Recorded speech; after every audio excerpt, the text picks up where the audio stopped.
Hey guys, imagine this for a moment. You step out of your front door in Victorian London, and the air is so sharp, it feels like it slices through your lungs. The streets are blanketed in soot-stained snow, and your breath hangs in the fog like a fragile ghost that refuses to disappear. Winter isn't just cold here, it's an enemy. And in the 1,800 seconds, when medicine was still stumbling forward and poverty shadowed nearly every alley, sickness in the winter months wasn't just common, it was expected.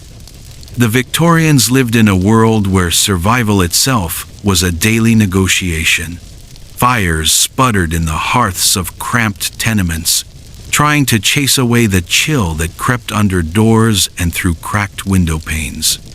Coal was expensive, wood often damp, and keeping a flame alive meant rationing every scrap of fuel like it was treasure. Families huddled together, not out of sentimentality, but because body heat was sometimes the only shield against the cold. But here's the thing. Winter didn't just freeze water pipes or numb fingers. It invited sickness in like an old, unwanted guest. The dampness clung to clothing, seeped into bones, and turned coughs into fevers. And in homes where 10, 12 people might sleep shoulder to shoulder, once one person fell ill, the whole household was at risk. You might think that the wealthy had it easier, and yes, they had thicker drapes, better fires, and servants to keep everything orderly. But disease in the Victorian era didn't respect class lines. Tuberculosis, influenza, scarlet fever, they moved through rich and poor alike, carried in the air, in the water, in the unseen particles of a cough in a crowded carriage. So how did they cope? How did ordinary Victorians fight against sickness during those brutal, bone-biting winters? For starters, they wrapped themselves in layer after layer of clothing. Imagine children tugging on stockings that had been patched 3 or 4 times, mittens sewn together from scraps, boots stuffed with straw just to keep out the frost. Adults wrapped shawls and scarves around their necks, their breath fogging in the frigid air even inside their homes. And when garments got damp, which they inevitably did, they were hung close to the fire, rotated carefully, and sometimes still slipped back on while half wet, because there was simply no alternative. But clothing was only part of it. Fire was life. Every ember mattered. Families often woke children in the middle of the night to stoke the hearth, because letting it die out meant waking to frozen bedding and a house so cold it could trigger illness instantly. Fires became more than warmth. They were symbols of defiance, glowing proof that life still pushed back against the season's cruelty. Around them, parents told stories, whispered prayers, and doled out bowls of thin broth, each act of care a tiny fortress against despair. And let's not forget the damp. The cold was brutal, but dampness was sly, seeping through walls and floors until homes smelled of mildew and smoke. Bedding absorbed it. Clothes stayed wet. Even in wealthier houses, condensation frosted over window panes, dripping onto sills and warping the wood. For the poor, living in leaky tenements, dampness was everywhere, settling into bones, tightening chests, turning every cough into a gamble. Families fought back with creativity, drying clothes by the stove, placing herbs near windows to absorb moisture, stuffing cracks with rags to stop the drafts. Still, damp was an enemy that never truly left. And sickness thrived in that environment. Colds became chest infections. A fever could spiral quickly into pneumonia. For the elderly, joints ached constantly, and every breath in that moist air was a battle. Children, small and fragile, were the most vulnerable. A day of play in the snow, with soaked boots and frozen mittens, could mean nights of shivers and weeks of illness. When illness came, remedies were a blend of science, tradition, and superstition. Herbal teas made from thyme, sage, or rosemary simmered on stovetops, their fragrant steam filling kitchens and offering hope as much as healing. Hot poultices of mustard or ginger were pressed to aching chests. Blankets were piled high. Hot bricks wrapped in cloth tucked into beds, and flannel wraps swaddled fevered children like cocoons. Some families burned herbs to cleanse the air, while others placed charms near the bed to ward off evil spirits. Did it always work? Not really. But in a world where professional doctors were expensive and medicine limited, these rituals provided structure, comfort, and a sense of control. Sometimes belief itself was a medicine. When a physician did arrive, it was an event. Picture the knock on the door, the carriage wheels crunching through icy slush, the doctor stepping in with a leather bag full of tonics, powders, and glass bottles. His presence alone could calm a household, even if his remedies were little more than herbal infusions, poultices, or the occasional recommendation for bleeding or leeches. For poorer families, a doctor's visit was rare, often replaced by the knowledge of midwives, apothecaries, or simply the determined hands of mothers who had learned to care for the sick through necessity. But medicine was only part of the story. Community was another lifeline. In tightly packed neighborhoods, neighbors watched each other closely. A cough behind thin walls, a pale child seen through a window, the sound of moaning at night, these became calls to action. A bowl of broth left quietly on a doorstep, a blanket passed through a door. Even small gestures like these could mean survival. Churches and parishes organized collections of food, coal, or clothing. And in a world where isolation could be as dangerous as disease, these acts of solidarity stitched communities together. The emotional weight was heavy. Parents lay awake, counting every breath of a sick child, each cough cutting through the silence of the night like a knife. Children learned early the gravity of illness, helping fetch water or wood, sitting by the fire with wide, anxious eyes. Even the wealthy, with their thicker curtains and hired nurses, could not escape the dread of fever's progression, the sound of labored breathing in the dark. Yet, amid all this, there was resilience. Families found comfort in small things. The smell of herbs simmering on the stove, the glow of a candle beside the bed, the touch of a hand on a fevered brow. Pets curled up near fires, their warmth and companionship a balm in long, damp nights. Children, even while sick, found ways to play tracing patterns in frost on the glass, whispering stories to siblings, or building little figures out of scraps of cloth. And the sounds the Victorians lived in, a soundscape of survival. The crackle of a fire, the scrape of a chair, the clink of a spoon stirring broth. Outside, winds whistled through alleys, shutters banged against walls, and the crunch of boots on ice echoed through narrow streets. Inside, the rhythm of coughs, whispers, and lullabies became the music of winter, a fragile reassurance that life, though bruised, persisted. Through it all, routine was everything. Fires stoked in the morning, broth simmering at midday, blankets shaken out, windows cracked just enough to bring in a breath of fresh air. Evenings spent by the hearth, adjusting bedding, whispering prayers, preparing for another night of vigilance. These repeated actions weren't just chores, they were anchors, keeping families steady in a storm that seemed endless. And then, slowly, after weeks that felt like years, signs of spring crept in. Frost retreated from the windows, birds dared to sing. The damp, musty air shifted into something lighter, fresher.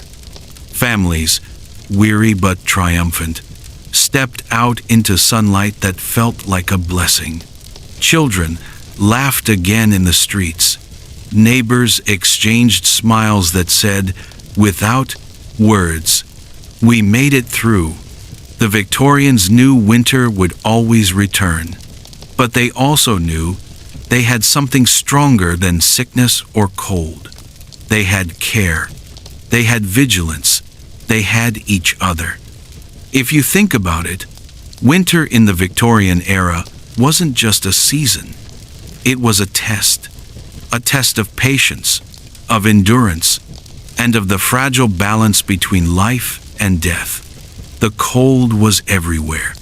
It seeped through cracks in brick walls, traveled up from stone floors, and wrapped itself around every family like an invisible predator. And where cold ruled, sickness followed.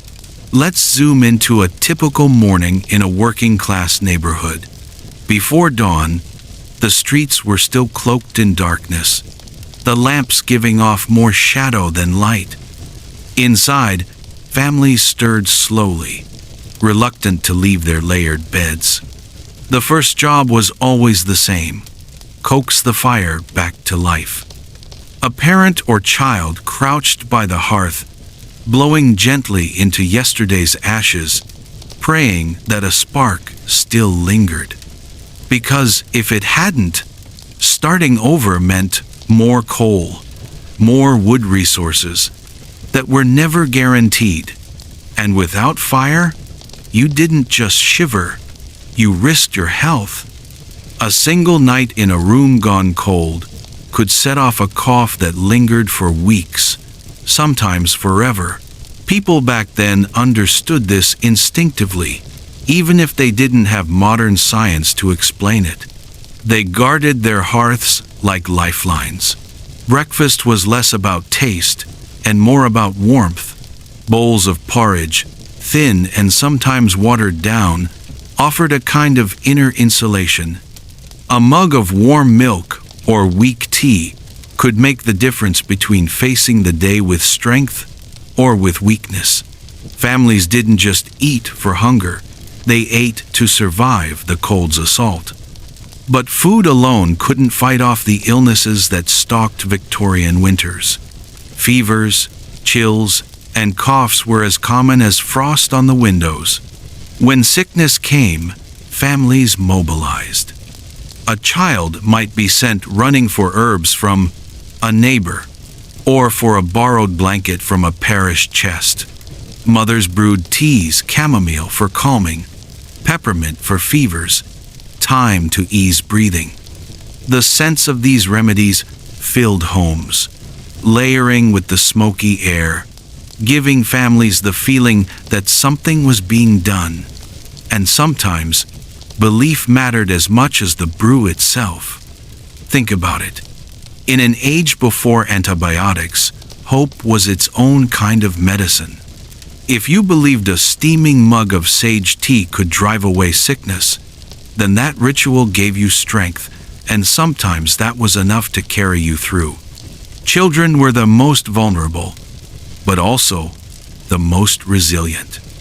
They lay bundled in quilts, their small faces flushed with fever, listening to the sounds of the house, the crackle of the fire, the soft murmur of their parents.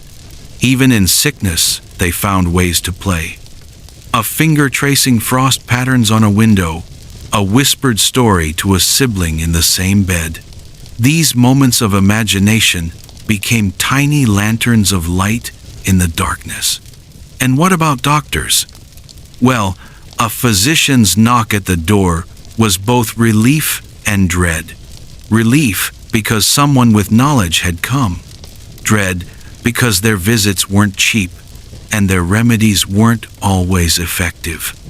The sight of a doctor stepping into a modest home, a tall figure wrapped in furs, leather bag in hand, was enough to silence even restless children. His tools, glass bottles of powders and tinctures, smelled sharp and foreign, mixing with the earthy scent of herbs already simmering on the stove. But here's the catch. Medicine at the time was limited. Some treatments were helpful, others less so. Bloodletting was still around in some corners, though less common. Leeches, mustard poultices, and strong tonics were prescribed alongside rest and warmth. Did they work? Sometimes yes, sometimes no. But the doctor's presence, his calm questions and careful observations often provided the most valuable thing of all: reassurance. For families who couldn't afford a doctor, the community filled in. Neighbors shared remedies, parish nurses made rounds, and midwives lent their knowledge. It was survival through collective wisdom, a patchwork of experience passed down through generations. And through it all, there was the damp, that silent enemy. Cold you could brace against, but dampness? It crept in unseen, making bones ache, lungs tighten, and rooms smell of mildew. It was in the walls, the bedding, even the breath you exhaled. Families fought it with hot bricks, charcoal near windows, layers upon layers of quilts. But dampness was relentless, and with it came lingering coughs, rheumatism, and worse. The emotional toll was as real as the physical one. Imagine lying awake in the dead of night, listening to the labored breathing of your child, wondering if the fever would break or climb higher. Parents bore this weight silently, pacing floors, adjusting blankets, whispering prayers. Children, too, felt it, the worry etched into their parents' faces, the hush that fell over the house when sickness took hold. Yet amid the worry, there was extraordinary tenderness. A hand brushing a sweaty forehead, a lullaby hummed softly in the glow of a dying fire. A neighbor knocking with a loaf of bread, left quietly at the door. These gestures, small in the moment, were the threads that held families and communities together. And then there was light. Not the sun that was rare in winter, but the fragile glow of candles, the steady burn of lamps, the dance of firelight across soot-darkened walls. Light didn't just let families see, it gave them hope. Parents pulled sick beds closer to windows, desperate for even a sliver of sunshine, believing it carried healing power. And when the gray skies broke for even an hour, families noticed. They paused. They let the light touch their faces, as if it alone could drive the sickness out. The Victorians endured winter by weaving survival into daily rituals. Layer by layer of clothing, sip by sip of broth, ember by ember of fire. Each act was both practical and symbolic, a reminder that they would not give in. And through it all, they leaned on one another, on neighbors, on faith, on tradition, because in a world where science was still catching up and winter seemed endless, resilience was the strongest medicine of all. Picture this: a narrow alley in London, somewhere in the East End, late January. The snow hasn't fallen fresh in days, but the old piles have turned gray with soot, crusted with ice where the horses passed. Smoke from coal fires lingers low, mixing with the fog. Step inside one of the tenement houses, and you'll understand why sickness spread so easily in Victorian winters. The walls were thin, damp, creeping through brick and plaster. You could smell it before you saw it, that mix of wet clothes, boiled cabbage, coal smoke, and something sharper, almost metallic, the odor of fever. Families lived close, often in a single room. Parents, children, and sometimes lodgers sharing the same cramped space. Privacy was a luxury. Fresh air even more so. When one person coughed, the whole building heard it. And often, the whole building caught it. For the poorest, illness wasn't just a personal battle. It was communal. Children too sick for school still slept beside siblings who weren't yet sick. Adults, exhausted from factory shifts in the cold, had no choice but to return home, their damp coats carrying the chill straight into shared beds. Imagine waking up in the middle of the night, your neighbor's cough echoing through the thin wall, a reminder that disease had no boundaries. And yet, families adapted. They made rituals out of survival. Mothers hung wet rags near the fire, letting the steam rise in hopes it would ease a child's breathing. Hot bricks were wrapped in cloth and placed at the foot of beds, warming toes against frostbite. Mustard poultices, pungent, messy, but believed to stimulate. Circulation were spread on cloth and pressed to chests. Did they work?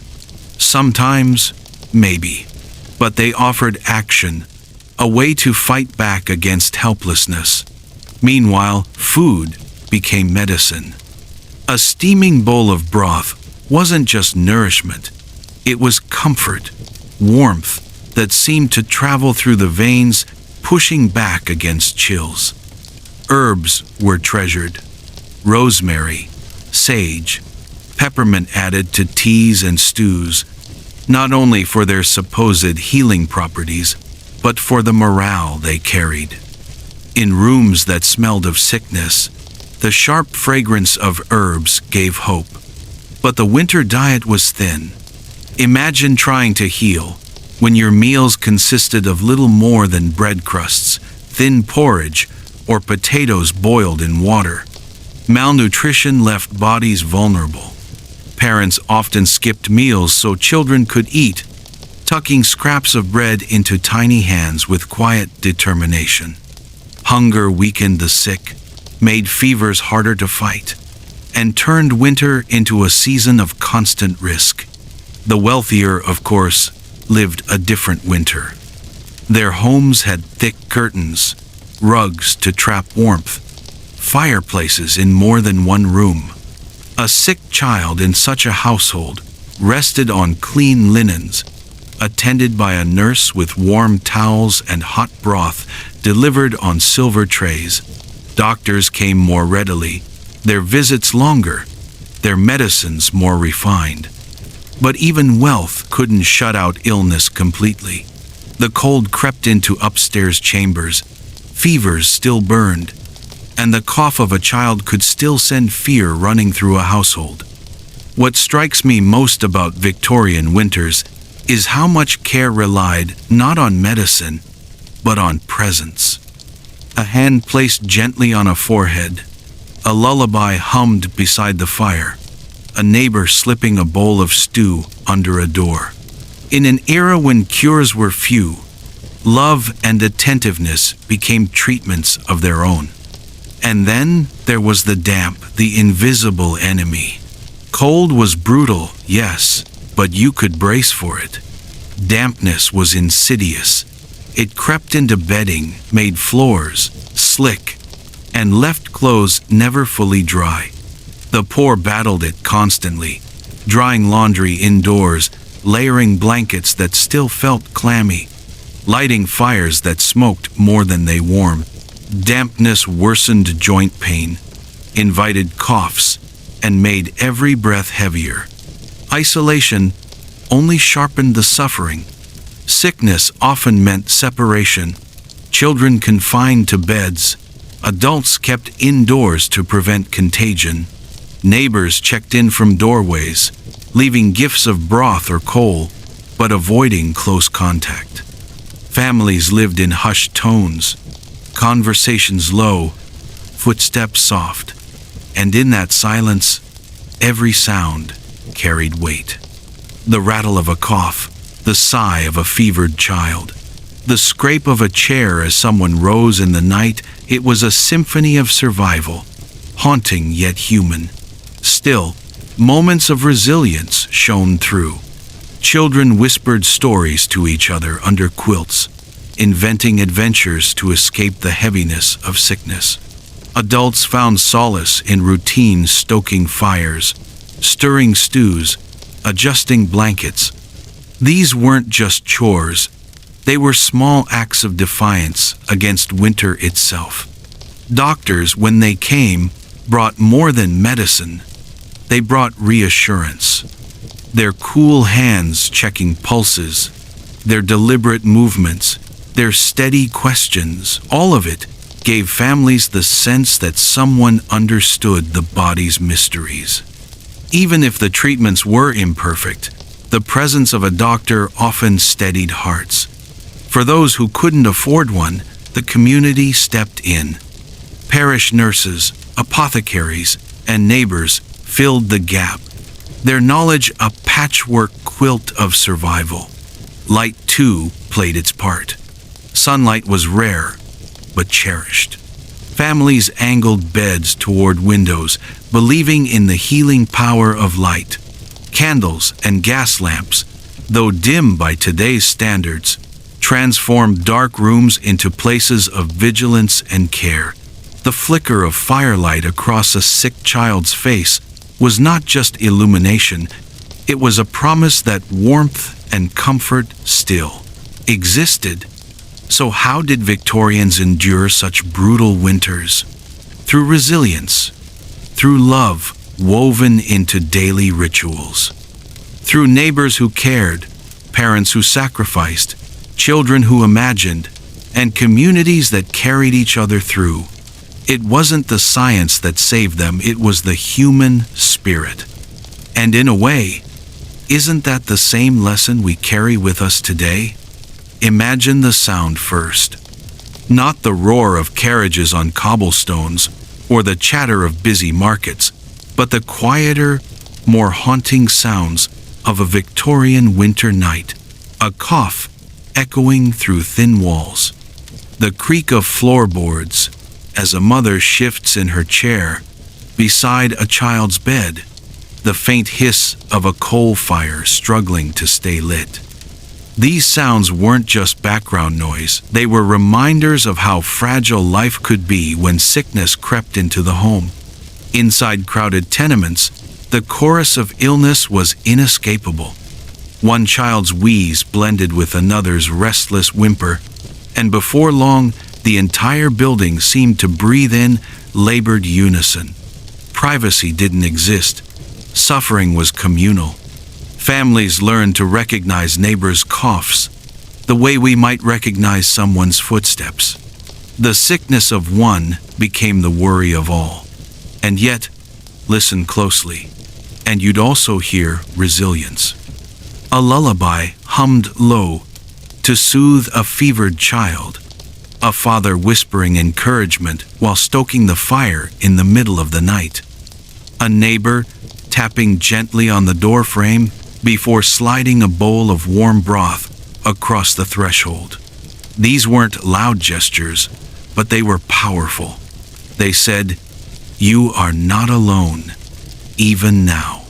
For the wealthy, the sounds were softer but still poignant. The quiet scrape of a nurse's shoes across polished floors, the gentle clink of a spoon against porcelain as broth was stirred, the faint rustle of sheets as a physician adjusted a patient's position. Even here, amid carpets and curtains, illness carried a soundscape all its own. Families held their breath, waiting for the next sigh, the next cough, the next sign that things might be turning, either for worse or, with luck, for better. If sound told the story of sickness, food told the story of survival. For the poor, meals were repetitive, thin, and woefully insufficient. Imagine starting the day with watery porridge, eating a piece of stale bread for midday strength, then finishing with a turnip or boiled potato if you were lucky. Protein was rare, milk a luxury, and fresh produce almost non-existent in the dead of winter. Hunger didn't just gnaw at stomachs, it weakened immune systems, leaving bodies open to every cough and fever. Parents often went without, quietly sliding their own portions toward children. "I'm not hungry," they'd insist, even as their stomachs growled. It was sacrifice, wrapped in a smile. Children sometimes never knew how much their survival depended on these quiet acts of love. In middle-class homes, stews and broths stretched further. Carrots, onions, maybe a small bone with scraps of meat simmered for hours, filling kitchens with comforting smells that warmed hearts as much as stomachs. A cup of tea with sugar and milk was an indulgence, but also a medicine of sorts, lifting spirits when energy flagged. The wealthy, meanwhile, dined on roasts, puddings, pastries, even imported fruits like oranges, meant to ward off scurvy and provide vital strength. Physicians recommended hot drinks, broth, and fortified foods to strengthen delicate constitutions. And yet, all the roast beef in London couldn't guarantee immunity. A fever didn't respect class lines. Beyond food and sound, the very air inside homes shaped the battle against sickness. Victorian houses weren't built for comfort as we think of it today. Poorly sealed windows and thin walls let drafts sneak in, while damp seeped through bricks and floors. Even wealthier houses with servants and multiple fireplaces couldn't keep every room warm.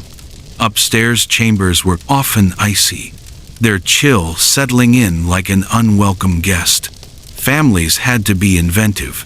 Fires weren't just heat, they were lifelines. Coal was expensive, so fires were rationed carefully. In poorer homes, only the main room might be warmed, while bedrooms remained frigid. Families huddled together in one space, layering blankets, quilts, even old coats. Children shared beds, not just for comfort, but for body heat. Parents sometimes took turns sleeping, making sure the fire didn't die completely through the night.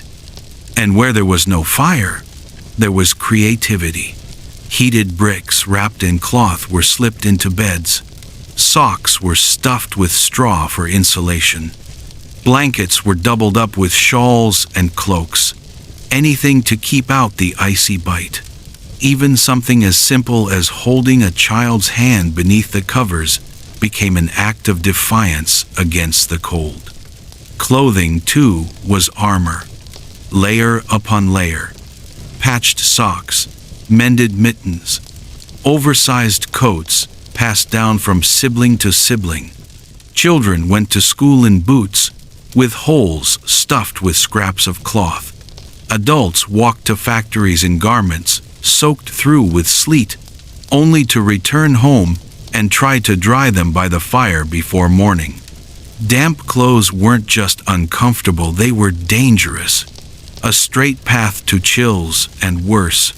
In wealthier households, flannel nightgowns, woolen shawls, and heavy curtains softened the winter bite. Boots were dried properly, coats lined with fur, and extra wraps reserved for those who were ill. But even then, the cold had a way of creeping in, reminding every family, rich or poor, that winter respected no boundaries. Perhaps the greatest invisible enemy was dampness. Unlike the sharp sting of cold wind, dampness crept in quietly, saturating bedding, clinging to clothes, warping wooden floors. In poorer homes, the smell of dampness was ever present, musty, sour, heavy with sickness. Wet laundry hung indoors, never fully dried, making rooms smell stale. Children often woke shivering in damp quilts, their breath visible in the air. To combat it, Families burned herbs, placed charcoal near windows, or aired bedding in rare patches of Sunday. Fires were stoked longer. Clothes rotated constantly near stoves. Yet the damp never fully left. It clung to life like another unwelcome tenant, deepening coughs, stiffening joints, and feeding despair. And still, through all of this, people found ways to endure. They discovered strength in routine morning fires, stoked, children bundled, blankets adjusted, herbs brewed, meals stirred. Routine didn't just keep households functioning, it kept fear at bay. Predictability gave the illusion of control in a season where so much felt uncertain. When despair threatened, small comforts became lifelines. A well-worn blanket, a cup of tea shared between mother and child, a neighbor's whispered encouragement through a crack in the door. Even the flicker of candlelight across a sickbed carried meaning, an anchor in the storm, a promise that care and hope had not been extinguished. And when spring finally showed its first signs, when frost loosened its grip on windows, when birdsong returned faintly to the streets, when the sun lingered a little longer in the sky, Victorian families felt something close to triumph. Survival wasn't guaranteed, but making it through the winter was proof of resilience, proof that love and patience and community could stand firm against even the harshest season. So ask yourself, if you had lived in those times, in that cold, damp, uncertain world, would you have endured? The answer, perhaps, lies in the same place the Victorians found theirs. Not in wealth or medicine alone, but in the steady warmth of human connection. One of the hardest truths about Victorian winters is this: sickness didn't only attack the body, it attacked the mind. Long nights, endless coughing, and the constant drip of dampness into every corner of life weighed heavily on families. Imagine being a parent, lying awake on a straw mattress, hearing your child wheeze through the darkness. You pray the fever breaks by morning, but you know in your bones that prayer alone may not be enough. That kind of fear wasn't fleeting, it was a steady companion, night after night. And yet, even in those shadows, people discovered resilience in the smallest of places. They found it in stories told by grandparents, their raspy voices recounting tales of earlier winters when survival seemed just as uncertain. They found it in whispered prayers, in charms tucked beneath pillows, in rituals that blended faith and superstition. To us, it might look like desperation. To them, it was hope given form. And hope mattered. Physicians, when they appeared, were almost like emissaries from another world. Picture it: a knock at the door, boots heavy with snow, a black leather bag in hand. Families held their breath as the doctor removed his gloves, set down his satchel, and leaned over the patient. His questions about appetite, sleep, the color of sputum were met with hushed voices. He was not a miracle worker, but his very presence was a comfort. He represented knowledge, order, the possibility that something could be done. Treatments were often simple: tonics made of herbs and wine, poultices pressed against chests, strict instructions about warmth and ventilation. Sometimes, more alarming remedies, bloodletting, leeches, or strong purgatives were prescribed, reminders of how imperfect medical science still was. Wealthier families might summon doctors more often, even hire private nurses. The poor, however, might see a physician once, if at all, and then rely on their own remedies, passed down through generations. But doctors weren't the only lifelines. Communities carried each other. In crowded neighborhoods, where walls were thin and everyone could hear when a cough worsened, neighbors paid attention. A loaf of bread left at the door, a blanket shared, a bowl of stew carried up narrow stairs. These gestures were lifelines. Sometimes survival came not from medicine, but from generosity. Churches played their part too. Clergy and parish workers visited homes, offering not only prayers but also coal, food, and warm clothing. Collections were taken for families in crisis. In a season when despair could easily overwhelm, these acts of charity reminded people that they weren't alone. Inside the home, caregivers bore the heaviest weight. Mothers especially carried impossible burdens, tending fires, preparing broth, washing linens in icy water, and never leaving the side of a fevered child. Their hands were cracked from work, their bodies exhausted, but their care never wavered. Fathers, too, carried their share, often sacrificing their own meals, their own warmth, for the sake of their families. Even children stepped into roles beyond their years, fetching water, rocking cradles, learning early what it meant to carry responsibility. And through it all, small comforts became more valuable than gold. A cup of tea, warm and fragrant, could lift a spirit when medicine failed.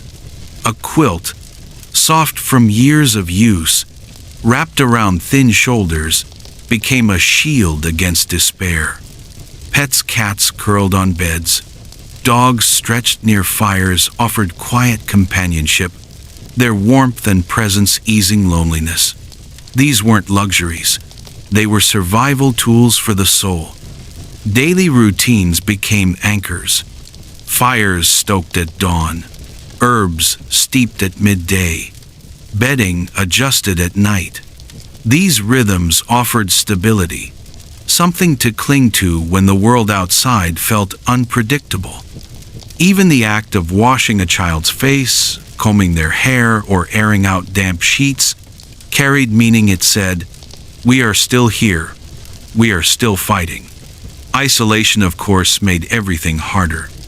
When illness entered a home, families sometimes kept the sick in separate rooms, or at least apart from the rest. For the poor, with one room shared by many, this was nearly impossible. When quarantine orders came, entire households were marked, doors sealed, and neighbors warned to keep their distance. Loneliness weighed heavily. Imagine being confined to a bed while hearing children laugh faintly outside, knowing you couldn't join them. And yet, even isolation carried sparks of connection. A caregiver's hand on a forehead, a sibling whispering stories across the room, a neighbor's knock on the wall. In these moments, families discovered that love could cross even the coldest divides. As weeks turned into months, time itself seemed to slow. Days blurred, marked not by work or leisure, but by fevers rising and falling, by meals given or refused, by fires that needed constant tending.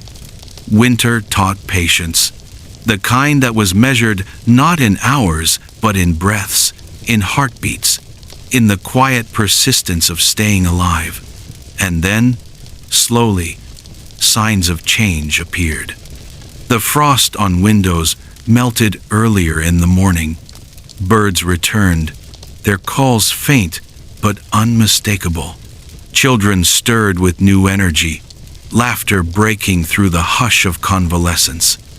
Adults breathed easier, bodies lightening, as if shedding the heavy cloak of winter's grip. By spring, families emerged not just relieved, but transformed.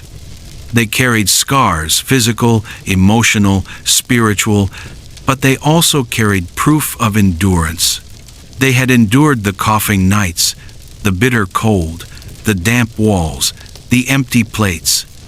And in doing so, they had proven what every generation learns in its own way. Survival is rarely about strength alone. It's about care, about attention, about the steady, quiet acts of love that carry us through the hardest seasons. So when we think of Victorian winters today, it's easy to focus on the suffering. But look closer, and you'll see something else. You'll see resilience written into every act of caregiving, every shared loaf of bread, every quilt stitched and restitched until it nearly fell apart. You'll see hope flickering in the glow of a coal fire, in the whisper of a lullaby, in the neighbor who knocked on your door when you had nothing left. That is the story of how Victorians dealt with sickness during brutal winters. And maybe, just maybe, it's a story that still has something to teach us now. When you think about Victorian winters, you can't separate the story of sickness from the story of class. The cold didn't care if you were wealthy or poor, but how you endured it looked very different depending on what was in your pocket. For working-class families, illness meant tough decisions. Do you spend the last of your wages on coal to keep the fire burning, or on a bottle of tonic from the apothecary? Do you buy food to keep the children fed, or medicine to soothe the one who's already sick? These choices weren't theoretical, they were made every single day. Many families gambled on home remedies because calling a doctor was simply too expensive. Picture a mother in a one-room tenement, crouched by a tiny stove. She mixes honey into warm water to ease her child's cough. She rubs mustard on a cloth, pressing it against the little chest, in hopes of breaking up congestion. Her remedies aren't perfect, but they are what she has. She whispers encouragement as she works, trying to convince herself as much as her child that these small actions matter. Now, shift to the other end of town. In a grand house with thick curtains and carpets, sickness arrives with less fear, but no less reality. A physician can be summoned at once. A nurse might already live in the home, tending to fevers through the night. The pantry is stocked with broth, preserved fruits, cod liver oil, and the latest imported remedies. The wealthy could cushion the blow of illness, but they couldn't avoid it altogether.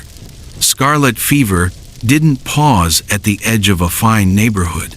Tuberculosis didn't skip over homes with marble fireplaces. And this is what makes the story so human. No matter the wealth, everyone carried the same underlying fear: that sickness would spread too far, too fast, before anyone could stop it. That's why rumors of outbreaks made headlines. Scarlet fever in one parish, diphtheria in another, influenza sweeping through schools. It didn't matter if you were a dock worker or a banker. Those stories made you check your children twice before bed. Doctors and apothecaries became symbols of hope. Though their power was limited, the doctor's bag held more reassurance than cure. A bottle of laudanum could quiet a cough, but it carried dangers of its own. Herbal teas might bring relief, or they might not. Sometimes families relied just as heavily on ritual: hanging sprigs of rosemary by a child's cradle, burning lavender in a sick room, or reciting prayers to ward off evil air. These gestures weren't just superstition, they gave people a sense of control when the world felt uncontrollable. Children, in particular, bore the harshest cost. Their small bodies struggled against the cold and damp, and many never saw their 5th birthday. Entire households were marked by loss. Tiny graves lined churchyards, each one a story of love cut short. And yet, children also carried the light of resilience. Even when sick, they found ways to play drawing pictures in frost, whispering games with siblings, holding on to small joys as if they were medicine. Parents clung to those moments, treasuring every laugh as proof that hope wasn't gone. The elderly also faced winter with both wisdom and fragility. They were the keepers of memory, the storytellers by the fire. Their voices carried lessons from earlier decades when survival was just as brutal, but their bodies, weakened by age, were vulnerable to every cough, every draft, every skipped meal. Many elders gave up food so children could eat. They'd smile and say, "I'm not hungry," even as their stomachs growled. That quiet sacrifice was a thread running through countless households. And when even sacrifice wasn't enough, the dreaded workhouse loomed. For the poorest, it was the last resort, a place where food and warmth might be found, but at the cost of family unity and dignity. Husbands separated from wives, parents from children, the sick placed in damp infirmaries where contagion spread unchecked. Yet even there, small acts of kindness broke through. A nurse wiping a brow, a fellow inmate sharing their bread, proof that even in the bleakest halls, humanity refused to be extinguished. Isolation was another tool families tried to use when possible. If one child fell ill, they might be moved to a corner of the room or even a separate chamber. But in a one-room home, this was nearly impossible. Disease traveled fast through shared air, shared blankets, and shared breath. Quarantine orders, when enforced by authorities, were heavy burdens. Imagine being told your entire family must remain indoors for weeks. Food scarce, fuel dwindling, neighbors avoiding your door. The isolation was as brutal as the sickness itself. And yet through all of this, people kept finding ways to endure. Neighbors left broth at doorsteps. Churches collected coal for freezing families. Parents told stories to children under quilts, weaving lessons of courage into bedtime tales. Even in the face of despair, resilience was never far away. If you want to understand how Victorians survived sickness in brutal winters, you have to see it not just in their remedies or routines, but in their determination to care for one another. Every hand that stirred a fire, every pot of broth simmering on a stove, every quilt patched and repatched, these weren't just acts of survival. They were acts of love. And perhaps that's the greatest lesson. Survival isn't only about medicine or money. It's about community, sacrifice, and care. It's about finding strength in the smallest comforts, a cup of tea, a warm hand, a whispered prayer. Those quiet moments were the true remedies, the ones that carried families through the darkest, coldest months of the year. If you walked the streets of a Victorian city in mid-January, you wouldn't just see winter, you'd feel it pressing down like a living thing. The fog rolled heavy, mixing with smoke from thousands of chimneys, turning the air into a damp, choking soup. It clung to coats, seeped into homes, and carried with it the stench of coal, sewage, and sickness. The city itself seemed to cough and wheeze along with its people. Inside those homes, sound told its own story.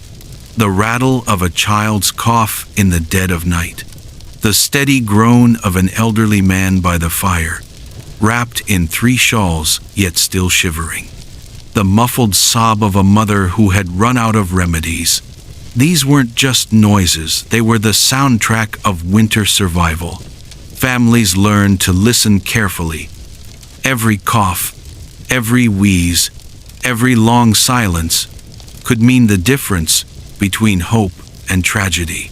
And yet, there was another sound that mattered just as much, the crackle of fire.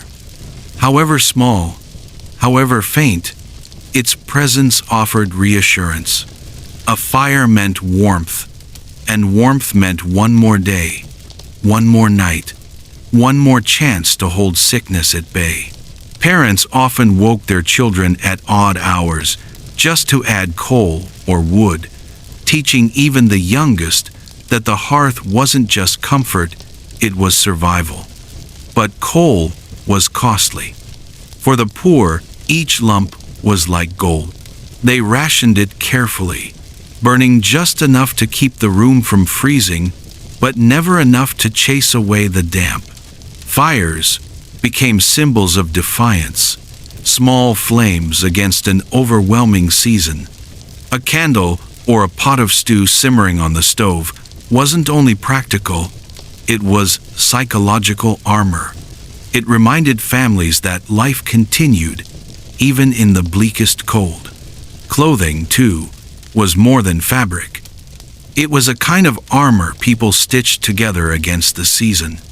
In the poorest neighborhoods, children wore hand-me-downs so large that sleeves swallowed their hands, patched socks stuffed into boots already cracked at the seams. Parents layered their own garments until they looked bulky and awkward, but every extra piece meant a better chance of keeping frostbite away. A scarf wasn't just an accessory, it was a shield. Meanwhile, the wealthy stepped into winter wrapped in thick furs and wool, their boots lined with fur, their gloves stitched from fine leather. They looked comfortable, even fashionable. But underneath, they too were afraid of what a single draft might bring. A chill could open the door to influenza, and influenza could take down a family faster than any lack of coal. Dampness was the quiet enemy everyone battled. It crept into walls, floors, and bedding, turning quilts clammy, warping furniture, and deepening every ache in the joints. No amount of fire seemed to drive it out completely. Children often woke in the night, teeth chattering, even though they slept beneath layers of patched blankets. Parents rubbed their limbs with goose fat or wrapped hot bricks in cloth, trying to force the cold back out of their bones. And then there was food, or the lack of it. In poorer homes, meals were so simple they were almost symbolic. A bowl of thin porridge in the morning, watery broth at midday, a crust of bread for supper. Each bite stretched as far as it would go, every spoonful a calculation. Parents often went without, slipping the best portion to their children with a smile, pretending they weren't hungry. That sacrifice, quiet and unspoken, was as common as the coughs that echoed through narrow hallways. Middle-class families fared somewhat better. They simmered stews that at least had chunks of meat and root vegetables, brewed teas with sugar and milk, and felt reassured by the faint sweetness that warmed the body from within. For the wealthy, food was both defense and comfort. Roasts, puddings, imported fruits, and hot drinks served in polished cups. Yet no matter how rich the table, no meal was a guarantee against sickness. Disease didn't care how full your pantry was. What strikes us, looking back, is how much of Victorian survival wasn't just about medicine, it was about routine. Families clung to patterns because routine gave them control. Fires stoked in the morning, broths prepared at midday, blankets shaken out in the afternoon, prayers whispered at night. These weren't just chores, they were rituals. Repetition created stability, and stability kept fear from overwhelming them. Children learned early to help. They carried coal, fetched water, held the hand of a sick sibling, or rocked a cradle so their mother could stir the stew. Through these small acts, they absorbed lessons about resilience. They saw how survival wasn't the work of one, it was the work of all. Even the smallest hands mattered when the whole household was fighting against winter. And through all of this, the damp walls, the coughs, the hunger, the fear, there were always moments of tenderness. A father placing a warm stone at his child's feet before bed. A mother humming a lullaby while spooning broth to lips too weak to open fully. A neighbor sliding a loaf of bread across the doorstep. These were small things, easy to miss in the grand sweep of history, but for the families who lived them, they were everything. Because if there's one truth about how Victorians dealt with sickness in brutal winters, it's this. Survival wasn't just about remedies or rations. It was about love, sacrifice, and human connection. That's what kept people going when the fire burned low, when the damp pressed in, when the cough wouldn't stop. It was the quiet insistence that no one would face the winter alone. When you think about a Victorian winter, you have to imagine not just the cold in the air, but the silence it created inside homes. Isolation was one of the most brutal side effects of sickness. Imagine a family in a cramped tenement, 4 or 5 people sharing one small room, yet when illness came, the sick child was placed in the corner, bundled under quilts, almost as if to be cut off from everyone else. Parents did it out of love, desperate to protect the others. But to the child, that corner felt like another world. In wealthier houses, isolation took a different shape. The sick were placed in separate rooms, sometimes large drafty chambers with high ceilings and curtains drawn. A nurse or servant might check in, but otherwise the patient was alone for long stretches of time. You might have a fire burning and linens that smelled of lavender, but when your parents kept their distance and your friends weren't allowed to visit, the loneliness felt heavy. No amount of velvet or brass could erase that sense of being apart. Outside, the streets reflected the same mood. When an illness swept through a neighborhood, families shuttered their windows and whispered about who had fallen ill. Doors were marked, gatherings canceled, church bells rang more often. Neighbors avoided each other out of fear, crossing the street rather than risk contact. And yet, for all that distance, there was also a strange kind of closeness. People would still leave food at a doorstep, or herbs wrapped in cloth, or a warm scarf folded neatly on a windowsill. Connection had to bend under the weight of winter, but it never fully broke. Isolation changed the rhythms of daily life. Without visitors or social gatherings, evenings became quieter, longer, and more reflective. A father might sit silently by the fire, staring at the embers as his children whispered stories to each other under quilts. A mother might hum a hymn while stirring broth, her voice carrying more for herself than anyone else. These small acts became survival tools. They filled the silence with something human, something hopeful. And let's not forget the sensory part of isolation, the smell, the sight, the sound. A sick room had its own atmosphere. Damp sheets, the faint sharpness of vinegar or herbs hung above the bed, the low hum of coughing or wheezing breaking the quiet. Families came to recognize these signs instinctively. You could walk into a home and immediately know if sickness lived there. Children, especially, bore the weight of isolation. They missed the chatter of school, the laughter of play in the streets, the comfort of being part of something bigger than their own 4 walls. Yet, in a strange way, these winters taught them resilience. They learned patience, they learned empathy, and they learned the importance of small comforts. A toy carved from wood, a story whispered in the dark, or even just the warmth of holding someone's hand. Meanwhile, adults developed their own coping strategies. Some leaned on faith, praying aloud at the bedside, or leaving charms on windowsills to ward off spirits. Others leaned on routine, keeping the fire stoked, the herbs boiling, the blankets adjusted. It wasn't just about health, it was about giving the mind something steady to hold on to. Because in the long nights of winter, when the cold pressed hardest and the cough wouldn't ease, fear could take over if you let it. But here's the remarkable thing.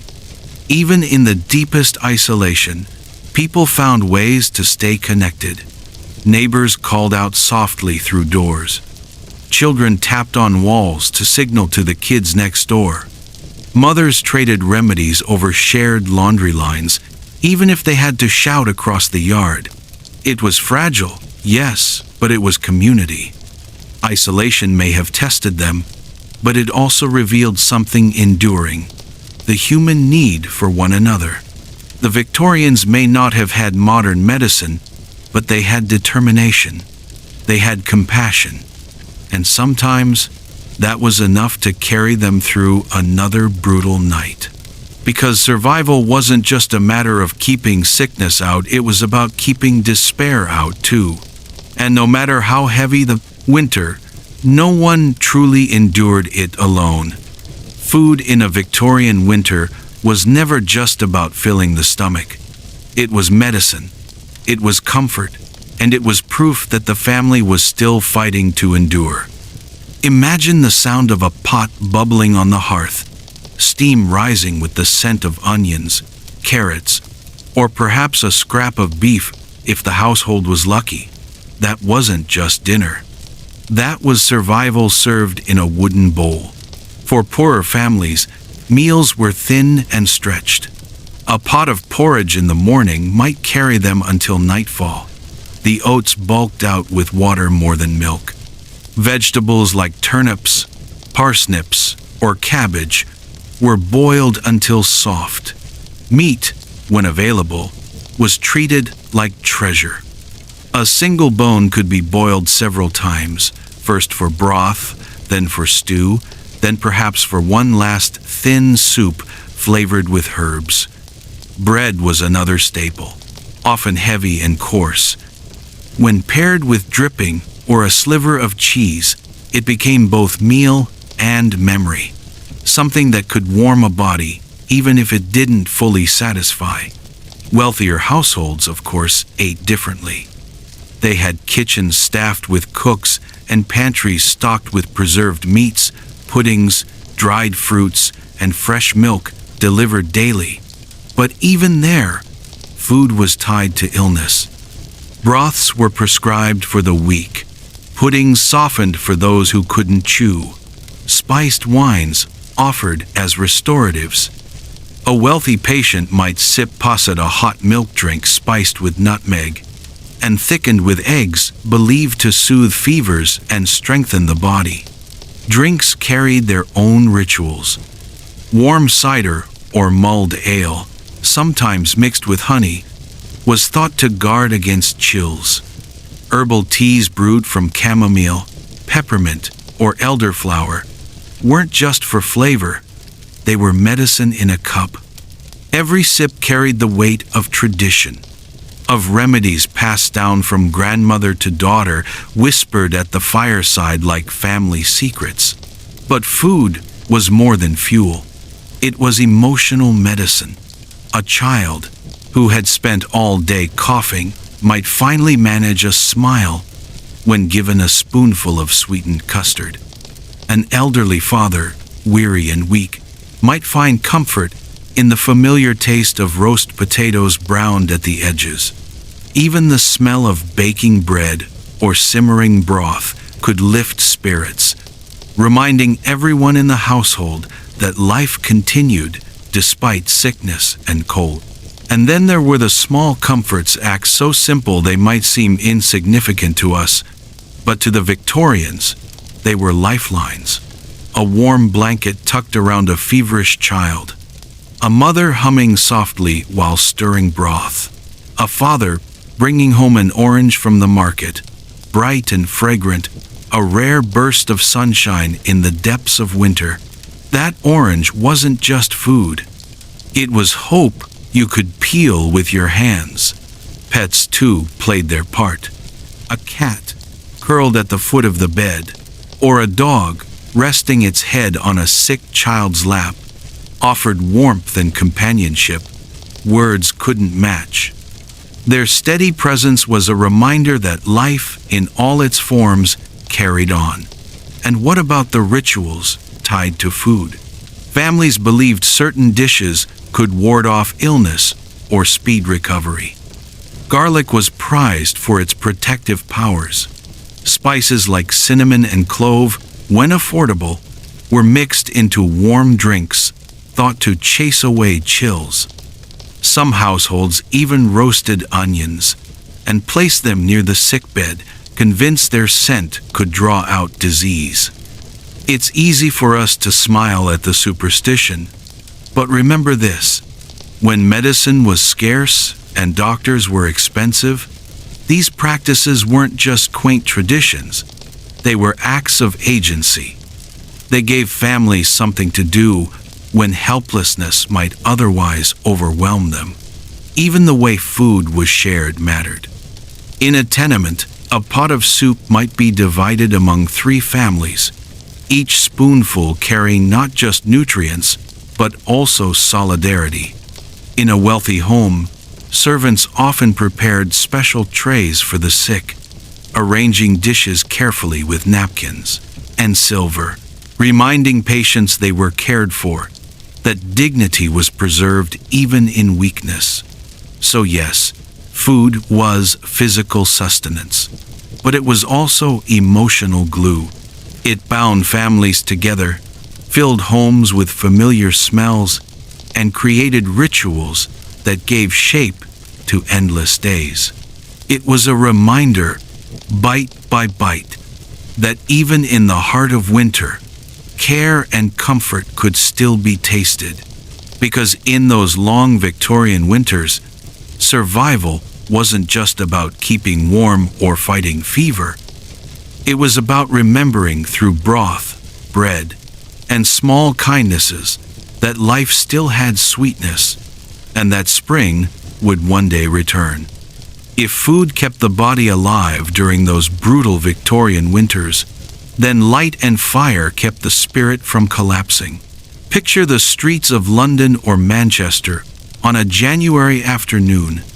The sun dipped below the horizon before many had even finished their work.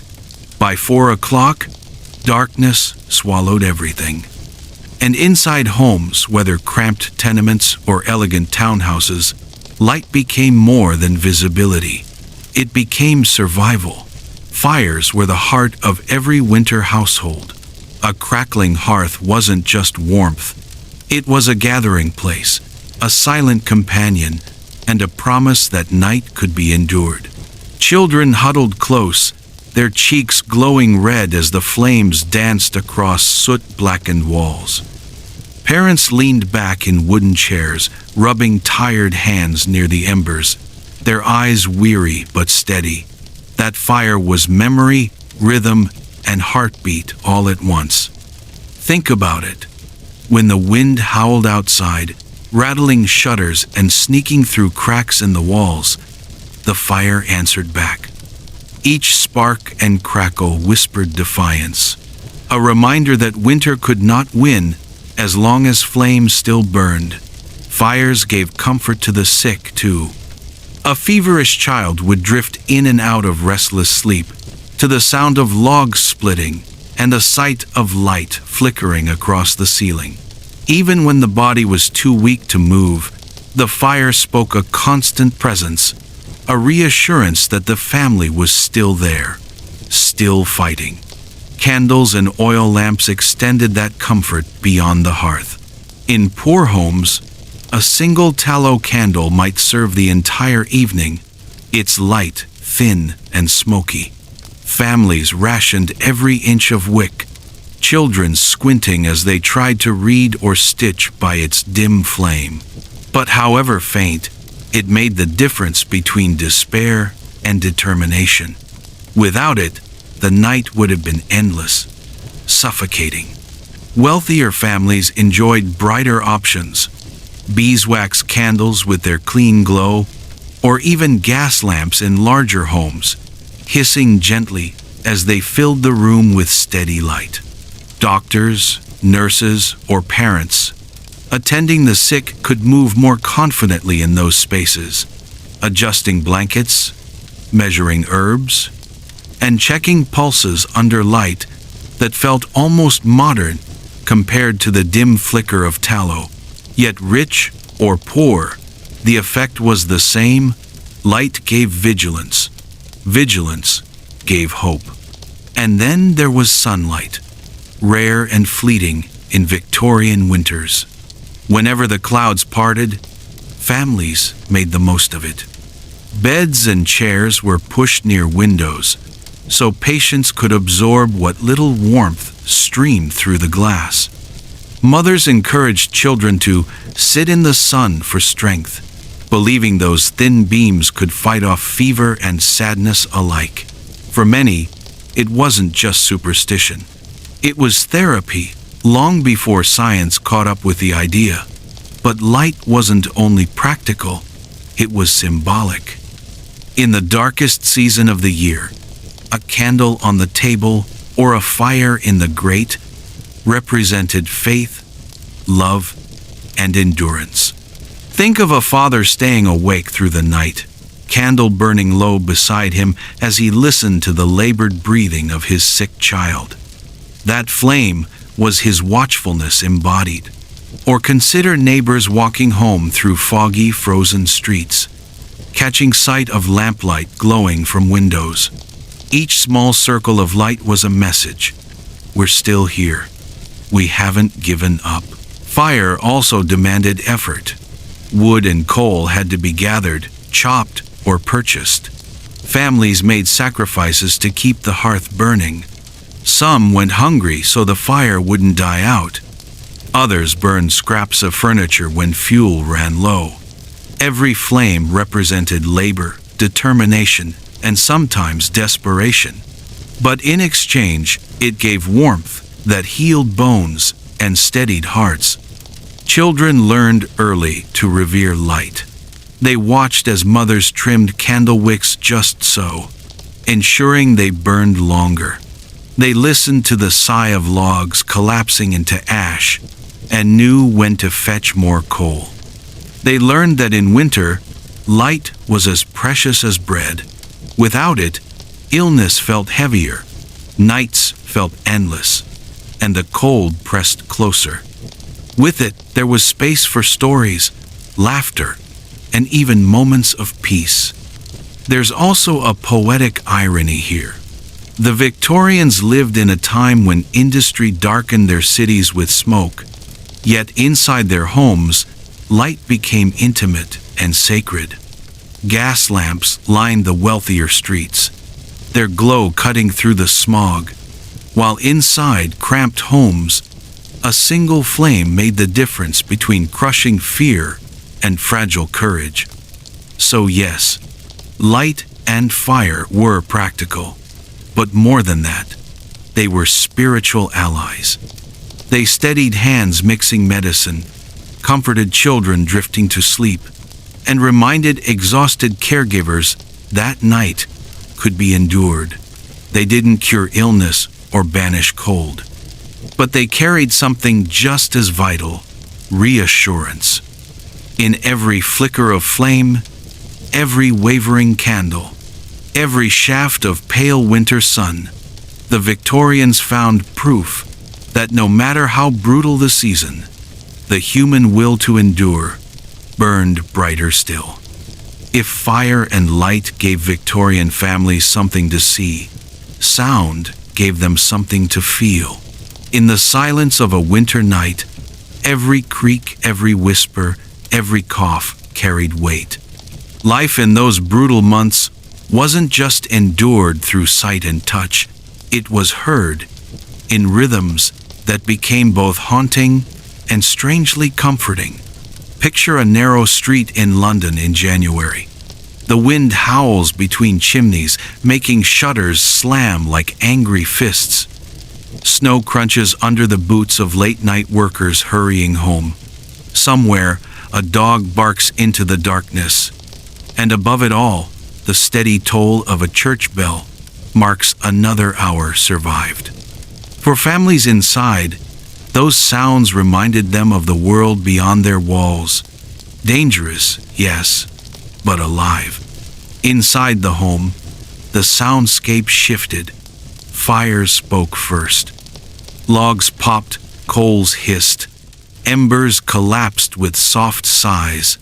That crackling became the soundtrack of survival. For the sick, lying weak beneath quilts, those noises were reassurance. The fire still burned. The family still watched. Life still pushed back against the cold. But other sounds were far heavier. A child's cough, slicing through the stillness, made every parent sit upright, fear running through their veins. A groan from an elder in the next room carried more dread than a thunderstorm. In a season when illness could turn in a single night, each sound was a message, sometimes hope, sometimes warning. Caregivers lived by their ears. Mothers could tell from the pitch of a cough whether it was improving or worsening. Fathers learned to recognize the rattle of a chest that might need steam or herbs. Even children absorbed this language, sensing from the tone of a sibling's sigh whether to fetch water, add wood to the fire, or simply hold a hand. And then there were the whispers. Not dramatic speeches, just the quiet murmur of comfort. A mother humming a lullaby as she pressed a cloth to a fevered forehead. A father muttering prayers into the stillness, asking for just one more dawn. Those whispers, almost lost in the air, stitched families together in the dark. Winter outside had its own orchestra. Wind screeched through keyholes. Frozen branches tapped against windows like impatient visitors. The creak of a gate or the groan of ice shifting on the roof became a reminder that nature was restless, that the cold was alive and unrelenting. Yet these same sounds also told families they were sheltered, that they were safe for now within their walls. Even in wealthier homes, where oil lamps hissed and servants padded across polished floors, sound defined experience. The steady steps of a nurse, the quiet clink of a spoon in broth, the gentle rustle of blankets all spoke of vigilance. Money could soften hardship, but it couldn't silence fear. The cries of a sick child pierced just as deeply in a mansion as in a tenement. Silence itself was perhaps the heaviest sound of all. When a room went too quiet, no coughing, no murmuring, no shifting under blankets, hearts raced. Was the patient sleeping, improving, or had the body grown too weak even to move? In those moments, caregivers held their breath, straining to hear the faint rise and fall of chest, the smallest reassurance that life still lingered. Children learned resilience through sound, too. The rhythm of wood being chopped outside, the scrape of a shovel clearing snow, the faint chatter of neighbors checking on one another. These became signals that life carried on despite the cold. The world had not stopped. Survival was communal, audible in the effort of many hands. Music, though rare, made a difference. A fiddle played by the fire, a hymn whispered in church, or even the simple clapping of hands became acts of defiance against despair. Sound wasn't just background, it was medicine for the spirit. And isn't that true even now? Close your eyes and think of winter. The whistle of wind, the crack of ice, the hum of voices in a warm room, each noise shapes how we feel the season. For Victorians, those sounds were magnified tenfold. They were warnings, comforts, and reminders that they were not alone in their struggle. So in the end, sound was survival. It kept families alert, connected, and comforted. In every cough, every whisper, every crackle of fire, there was meaning. And meaning, in the coldest months, was the one thing that could keep despair from drowning hope. Clothing in a Victorian winter wasn't just fabric, it was armor. Every button, every stitch, every patch carried the weight of survival. When the air outside sliced like knives and dampness seeped through stone walls, the difference between warmth and sickness could come down to a single extra layer wrapped around a child's shoulders. Imagine a London family in the 1860 seconds. The morning begins before dawn, frost clinging to the window panes. A mother wakes her children, fumbling in the dim light to gather garments from a wooden chest. Each piece of clothing is mismatched, passed down from older siblings or neighbors, patched again and again. A boy slips into trousers far too long. Hems rolled awkwardly, but the extra fabric shields his legs from the cold. A little girl pulls on a shawl that once belonged to an aunt.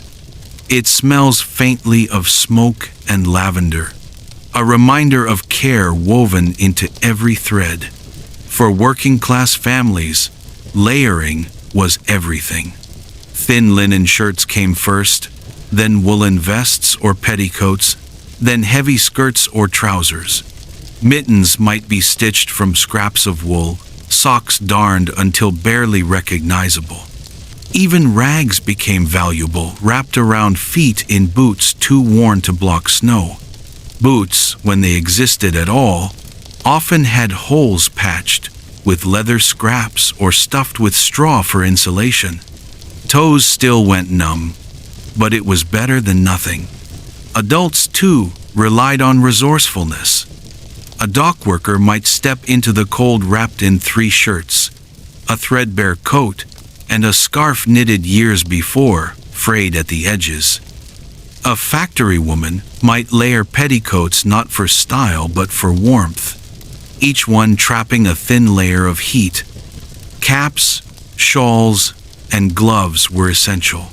Without them, frost could creep in through the smallest gap, stiffening joints and spreading sickness. Inside the home, clothing didn't come off. Shawls were draped even while sitting by the fire. Children often kept boots on, for the floors were icy and damp. At night, flannel nightgowns offered some comfort, but many children slept in the same clothes they wore during the day, simply adding quilts and blankets on top. Bed sharing wasn't just tradition, it was survival. Bodies pressed together beneath heavy layers to conserve every ounce of warmth. Wealthier families faced winter differently. Their wardrobes included furs, finely woven wool, and garments tailored to keep out the cold. Ladies stepped out in heavy cloaks lined with fur, their boots sturdy and well-fitted, their gloves soft but thick. Gentlemen wore tailored overcoats, waistcoats, and scarves, designed not only for fashion, but to preserve heat during long carriage rides through frozen streets. Even indoors, comfort was enhanced by flannel undergarments, slippers lined with fur, and thick velvet gowns. Yet wealth did not mean immunity. Drafts slipped even into mansions. The damp crept into fabrics left too close to windows, and sickness could strike a child in silk, just as it could a child in rags. But clothing did offer more defense, and in that defense was a measure of peace of mind. Special care was given to the sick. A patient shivering with fever might be wrapped in additional flannel shawls, warm blankets layered one over the other. Woolen caps were pulled down over ears, scarves tucked under chins, and hot bricks or bottles placed beneath quilts. Clothing became part of the medicine itself, an act of love and reassurance. A mother adjusting a shawl wasn't just providing warmth, she was whispering without words, "You are cared for. You are not alone." Laundry added another challenge. Damp garments were dangerous, carrying the cold into already weakened bodies. Families hung clothes near stoves, turning them carefully so every side dried. In crowded tenements, lines of laundry crisscrossed rooms, shirts stiffening in the chill before softening, again in the fire's heat. The smell of drying wool, mixed with coal smoke and herbs, became the fragrance of winter survival. Children learned early the importance of clothing. They were taught to keep mittens dry, to wrap scarves tightly, to tuck their socks carefully into boots. Parents warned that a single careless shiver could lead to days of sickness. In this way, each layer became a lesson about responsibility, vigilance, and the fragile line between health and illness. What we might see today as simple garments were, for Victorians, symbols of love, sacrifice, and ingenuity. A patched sock represented a mother's late-night sewing. A shared shawl carried the warmth of generations. Clothing wasn't just worn, it was treasured, guarded, and handed down, a tangible connection between survival and care. Think about that for a moment. Have you ever put on an old sweater that belonged to someone you loved and felt comfort just from its weight and familiarity? Multiply that feeling by the desperation of winter survival, and you begin to understand the role clothing played in Victorian sickness. It wasn't luxury, it was lifeline. So, in the brutal winters of Victorian England, every garment was more than fabric. It was protection, ritual, and love. Every stitch fought back against the cold. Every layer wrapped not only bodies, but hearts, in the fragile but enduring hope that families could survive another day, another night, until spring finally returned. When we think about winter survival, we often picture fire, food, or clothing. But for Victorians, the air inside their homes could be just as critical as the coal in their hearth. Drafts, dampness, and stagnant air created conditions that made sickness thrive. Managing the atmosphere of a household was a daily battle, one fought quietly, without glamour, but with enormous stakes. Step into a modest Victorian home during January. The fire is burning, its glow illuminating soot-streaked walls. Yet despite the warmth of the flames, cold air pushes through cracks in the doorframe. Windows rattle with each gust of wind. Families could feel it in their bones. No matter how hard they tried, winter seeped in. Children huddled close to the hearth, pulling shawls tighter, while parents pressed rags into gaps to block the drafts. The problem wasn't only the cold, it was dampness. Moisture crept in from leaky roofs, from boots left drying, from walls that absorbed the wet like sponges. The floors felt slick beneath bare feet. Quilts smelled faintly of mildew. Clothes hung indoors to dry never quite lost their dampness, so when children put them back on, the chill clung to their skin. Dampness weakened bodies, made joints ache, and invited coughs that could spiral into something worse. But here's the cruel irony. While families desperately tried to keep the cold air out, they also feared what happened when air didn't move at all. Stale, stagnant rooms could become breeding grounds for illness. Before germ theory was widely understood, Victorians believed in the dangers of miasma, bad air that carried sickness. Even without the science we know today, their instincts weren't entirely wrong. Poor ventilation meant that once a sickness entered the home, it lingered, passed from one family member to the next. So they walked a tightrope, keep the house sealed, and risk suffocating in bad air. Open a window, and the frost poured in, threatening to chill already feverish bodies. This balance became part of daily life. A mother might crack a window just slightly, letting in a thread of fresh air, then rush to pile more quilts on her children. A father might stuff old rags under the door at night, then in the morning pull them away so the room could breathe. Every decision was a calculation. Warmth or freshness? Which danger was greater today? For the poor, ventilation was often a cruel joke. Tenements, built cheaply and crammed with families, had little insulation and less care for airflow. Smoke from coal fires mixed with cooking smells, with damp laundry, with the sourness of illness, creating an oppressive atmosphere. Neighbors heard each other's coughs through thin walls. If one child fell sick, half the building soon followed. Wealthier families had more options. Large homes with higher ceilings allowed air to circulate more freely.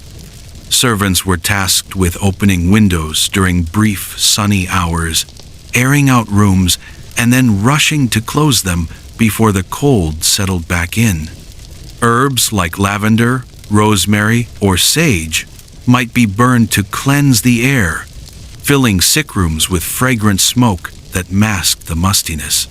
Doctors even advised moving beds near windows for light and air, though doing so sometimes meant patients shivered beneath heavy quilts as icy drafts swept in.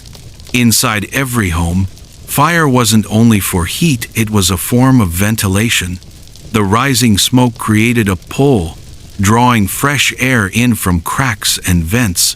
Families learned to use this natural movement.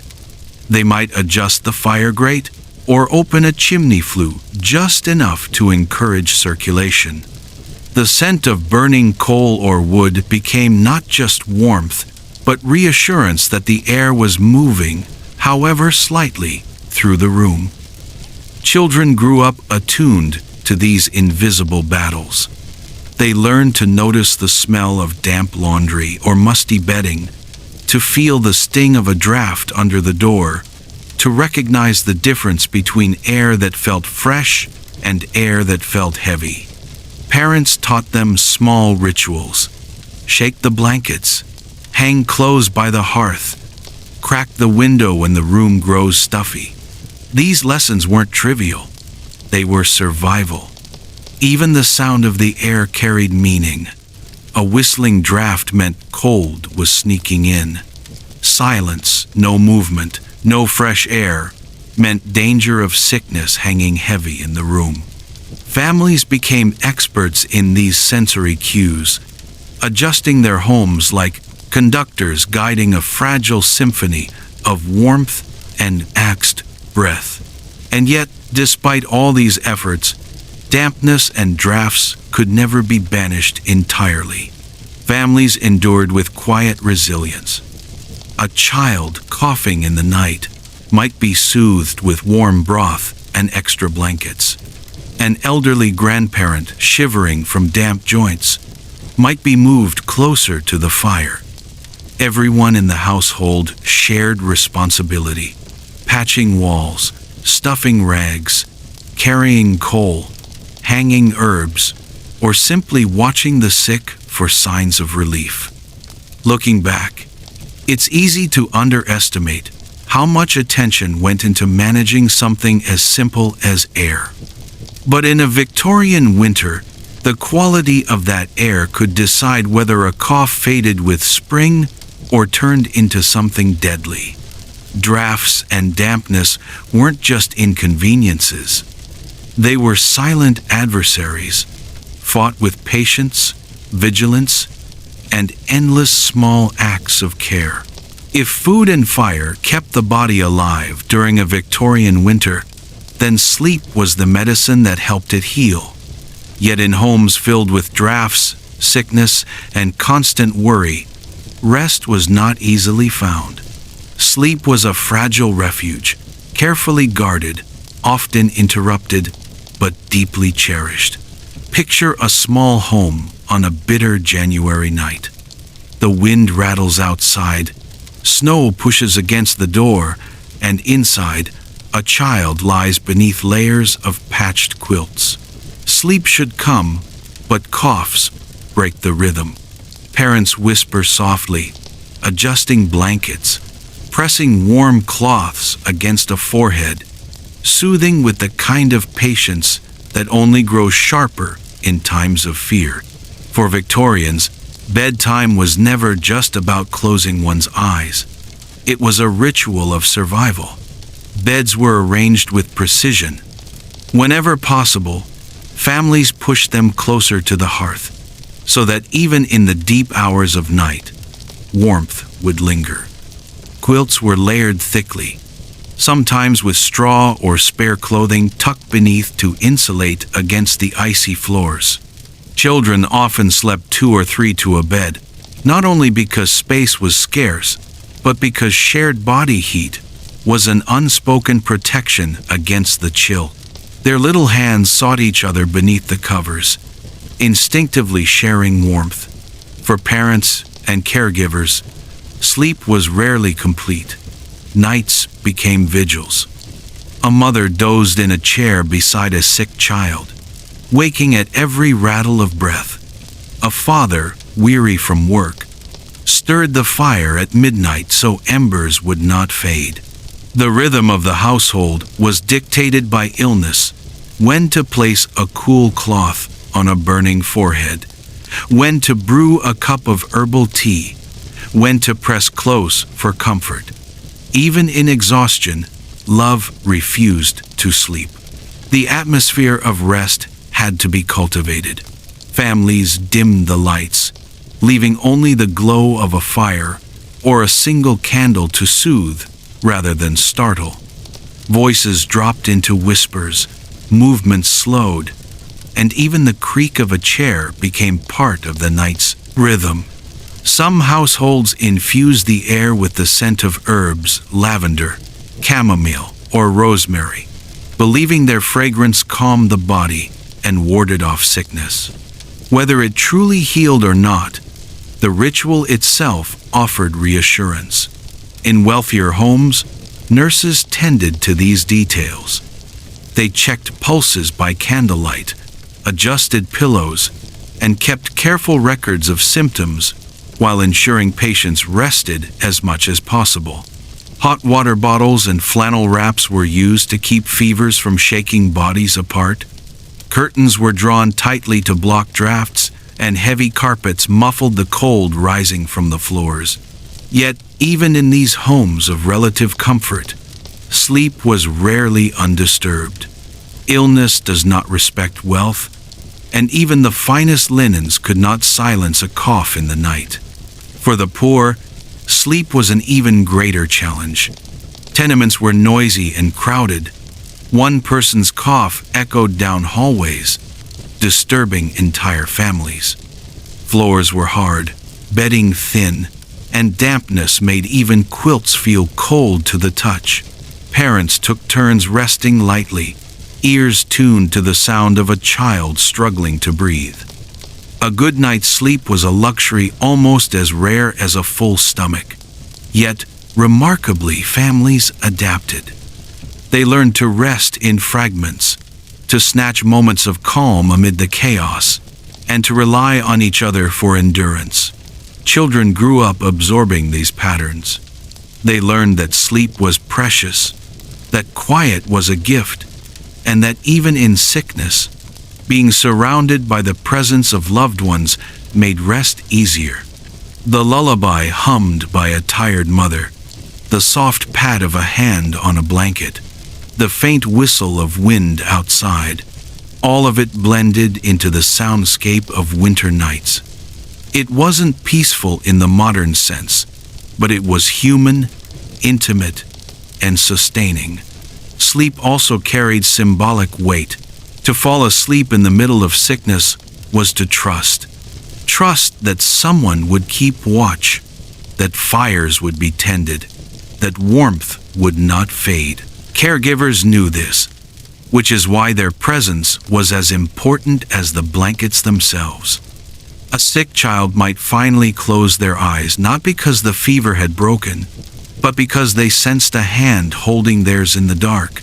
That comfort was medicine in its own right. Of course, not every night ended with relief.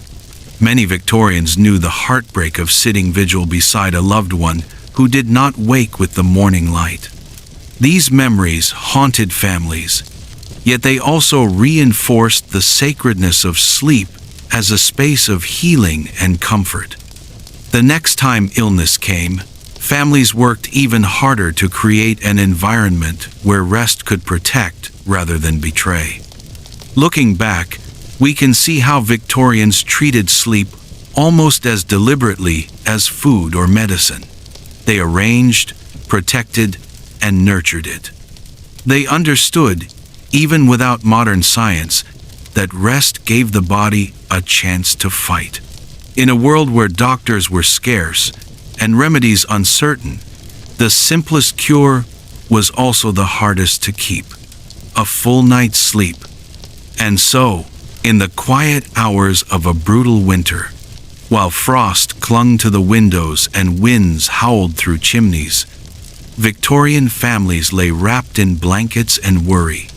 They whispered prayers, they kept fires alive, and they clung to the belief that sleep, fragile, fleeting, but powerful, could carry them through to another day.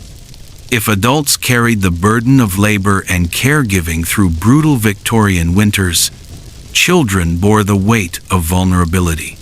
Their small bodies, still growing, were the first to weaken when frost seeped into homes and sickness spread from neighbor to neighbor.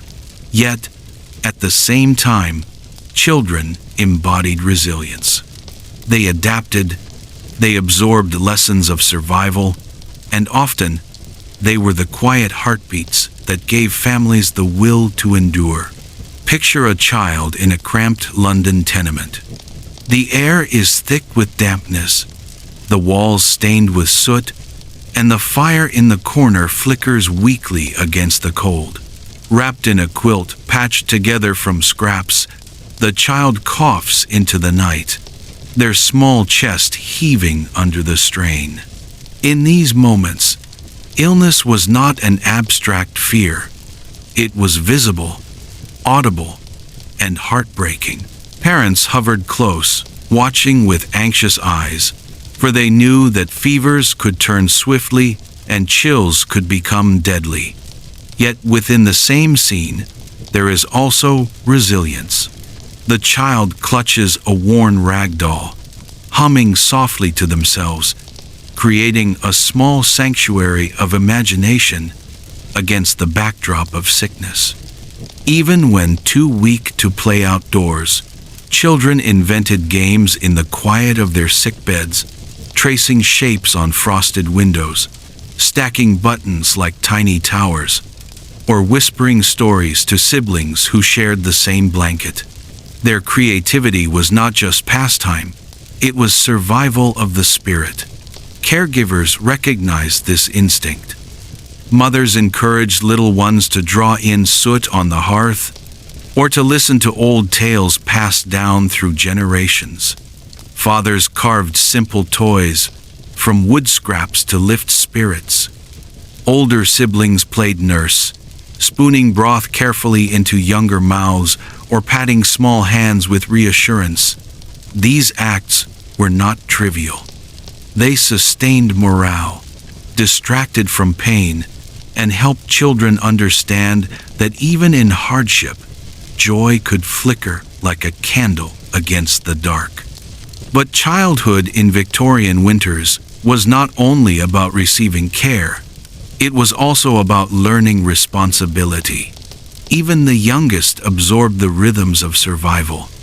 They watched parents stoke fires, measure herbal teas, and layer blankets with deliberate attention. Over time, they learned the language of care, which coughs signaled danger, how to fetch water without spilling precious warmth, how to sit quietly so a sick sibling could sleep. In many households, older children carried heavy roles. A girl of 12 might find herself preparing thin porridge for the entire family, her hands trembling from cold but steady with duty. A boy of 10 might walk icy streets to fetch coal, returning with damp boots and red cheeks, proud to contribute to the family's survival. These tasks aged children quickly, but they also planted seeds of empathy and resilience that would last a lifetime. The emotional world of Victorian children was equally complex. Isolation weighed heavily on them. To be confined indoors during illness, hearing the muffled laughter of friends outside, or watching snowflakes fall through frosted glass, was a painful reminder of fragility. Loneliness could creep in like the drafts through window cracks. Yet children often found solace in the smallest gestures. A mother smoothing their brow, a father humming a hymn, or the warmth of a sibling pressed close under shared covers. For some, illness became a quiet classroom. They observed caregivers with attentive eyes, noticing how herbs were brewed, how compresses were applied, and how every movement carried meaning. In their innocence, they absorbed the idea that care was both science and love, both responsibility and tenderness. Many would carry these lessons into adulthood, shaping how they later raised families of their own. Tragically, not all children survived the winters. Mortality rates were highest among the young, and families lived in constant fear of losing their little ones to fevers, pneumonia, or influenza. Each loss left an indelible mark, not only grief, but also a heightened determination to protect the surviving children with even greater vigilance. It was through these struggles that communities grew tighter, neighbors sharing broth, blankets, and herbs, often directed toward the youngest in their midst. Despite the ever-present danger, children were also the carriers of hope. Their laughter, when it returned after sickness, was like sunlight breaking through clouds. Their recovery was celebrated as a victory, not only for the family, but for the resilience of life itself. Parents found strength in those small moments, a child's first step back into play after weeks of fever, or the sight of flushed cheeks replaced with healthy color. These milestones reminded families why they fought so hard through the endless nights of care. It's easy to think of Victorian children only as victims of circumstance, frail, cold, and sickly. But they were also participants in survival. Their innocence, creativity, and even their fragility shaped the household's rhythm. They learned patience when confined to bed, empathy when watching over siblings, and resilience when enduring hunger or cold. In many ways, they embodied the essence of what it meant to survive, not through strength alone, but through adaptation, imagination, and love. When spring finally came, children were the first to show its promise. They ran outdoors with renewed vigor, chasing each other through thawing streets, laughing despite the hardships endured. Their resilience mirrored that of the season itself, fragile at first, but unstoppable once it bloomed. Families, watching them play again, felt the heavy weight of winter lift, reminded that survival was not just about enduring, but about living to see laughter return. If children embodied fragility and hope during Victorian winters, the elderly represented endurance and memory. They had lived through famine, floods, and other brutal winters before, and their voices carried the lessons of survival. Yet their aging bodies were often the first to falter when frost crept into the home and sickness spread like wildfire through damp, crowded streets. Imagine a grandfather seated close to a weak fire, shoulders wrapped in a worn shawl, cane leaning against his chair. The air inside is thick with coal smoke and the sharp tang of herbal remedies, but still his breath comes shallow, each cough rattling like distant thunder. Even with family gathered around, his eyes reveal the quiet knowledge that winter is an adversary he may not outlast. Old age in Victorian times was both a badge of honor and a burden. To survive into one's 60s or 70s was no small feat, considering the harsh living conditions and limited medical knowledge of the era. Families respected their elders deeply, valuing their stories and guidance, but survival demanded hard choices. When food was scarce, grandparents often insisted on eating last, murmuring that they had no appetite, even as their stomachs betrayed them with hollow growls.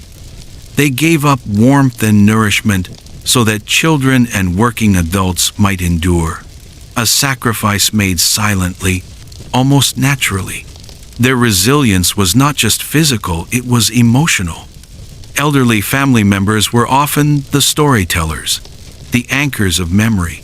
On long, dark nights, they spoke of winters past, of hardships survived, of neighbors who once shared the same struggles. These stories were more than entertainment. They were reminders that endurance was woven into the very fabric of life. When the fire burned low and the wind howled outside, such tales wrapped households in something almost as precious as heat, perspective, and courage. Yet the vulnerability of the aged was undeniable. A cough that a younger adult might shake off could turn into pneumonia within days. Their joints stiffened painfully in the damp, their lungs labored in the cold, and every draft that slipped under doors seemed to cut more deeply into their bones. In poorer homes, grandparents often shared beds with the youngest children, not for comfort, but for warmth. Their frail bodies pressed against small ones, exchanging heat in the desperate fight against frost. But even this closeness could not shield them from illness. Wealthier families could cushion the blow. Elderly relatives were wrapped in thick wool blankets, fed hot broths and even wine, and cared for by hired nurses. Their bedrooms were more comfortable, their diets more nourishing. Yet even privilege had its limits. No fine blanket could stop tuberculosis. No physician's visit could always save a weakened constitution. In this way, winter was a ruthless equalizer. There was also the quiet dignity with which many elderly endured. They rarely complained, having long accepted hardship as part of existence. Instead, they focused on passing down knowledge, which herbs to brew, how to manage firewood, how to layer clothing properly, how to read the sky for signs of shifting weather. Their advice, honed by decades of survival, became a lifeline for younger generations who sometimes underestimated the winter's cruelty. And when they passed, their absence was felt like a shadow across the household. A chair by the hearth sat empty, a pipe or a knitting basket left untouched, a silence heavy in the air where once there had been a voice steadying younger hearts. Families grieved deeply, but rarely publicly, for survival demanded stoicism. Still, grief clung like frost on the windows, appearing in the quiet pauses when a mother folded away an old scarf, or when a father paused in the snow outside, remembering advice once given by his own father. Beyond the family home, the elderly faced particular dangers in the broader community. Those without strong kinship networks often ended their days in dreaded institutions like the workhouse. Here, conditions were stark, and dignity was scarce. Beds were lined in rows, food was meager, and sickness spread rapidly among already fragile bodies. For many, entering the workhouse was not just a loss of independence, it was a quiet surrender to winter itself. Yet even within such bleakness, moments of humanity persisted. An older woman might comfort a frightened child newly separated from family. An elderly man might share stories with fellow inmates, weaving connection in a place designed to strip people of individuality. These small acts of kindness reminded everyone that even in frailty, the human spirit could still radiate warmth. Perhaps the most haunting aspect of aging in Victorian winters was the balance between being cherished and being expendable. Families loved their elders, drew strength from them, but when food, coal, and medicine were scarce, hard decisions pressed on everyone. Should the last broth be given to a child who could recover quickly, or to a grandfather whose lungs rattled with every breath? These were the silent moral struggles that winter imposed. But it would be unfair to portray the elderly only as burdens. They were also symbols of resilience. Many endured illness after illness, outlasting expectations. Their survival inspired families, reminding everyone that endurance was possible. Their lives, even in decline, anchored households with memory, tradition, and quiet strength. As spring crept in, the elderly who survived often became storytellers of triumph. Sitting by stronger fires, they recalled the long nights of cold and fear, weaving narratives that gave meaning to suffering. And for the younger ones listening, these stories became a blueprint. Endure, care for each other, and never underestimate the winter. While families did everything they could with blankets, broths, and folk remedies, there was a moment when they turned toward someone seen as a last hope: the physician. In Victorian winters, a doctor's arrival was not casual. It was an event. The sound of boots crunching on icy cobblestones, a sharp knock on the door, and the sight of a black coat and leather bag could send a wave of relief through a household heavy with fear. But visits were never cheap. Middle-class families saved and sacrificed for them, and the poor often hesitated until sickness was dire. Even then, sometimes it was not a trained doctor but a parish physician hired by the local church who made only brief appearances. Still, the sight of a man with instruments and knowledge carried weight. To summon him was not just about treatment, it was about hope, and hope itself was medicine. Inside the home, the atmosphere shifted the moment a doctor entered. Sick children were propped up on pillows, blankets smoothed out, and fires stoked higher. The family's anxiety hung in the air like frost, every eye fixed on the physician's hands as he took pulses, listened to chests with a brass stethoscope, or scribbled notes in elegant script. His presence was both reassuring and unnerving, for everyone knew that remedies could be as punishing as the illnesses themselves. Victorian medicine straddled two worlds: tradition and emerging science. Bloodletting still lingered in some corners, though it was fading.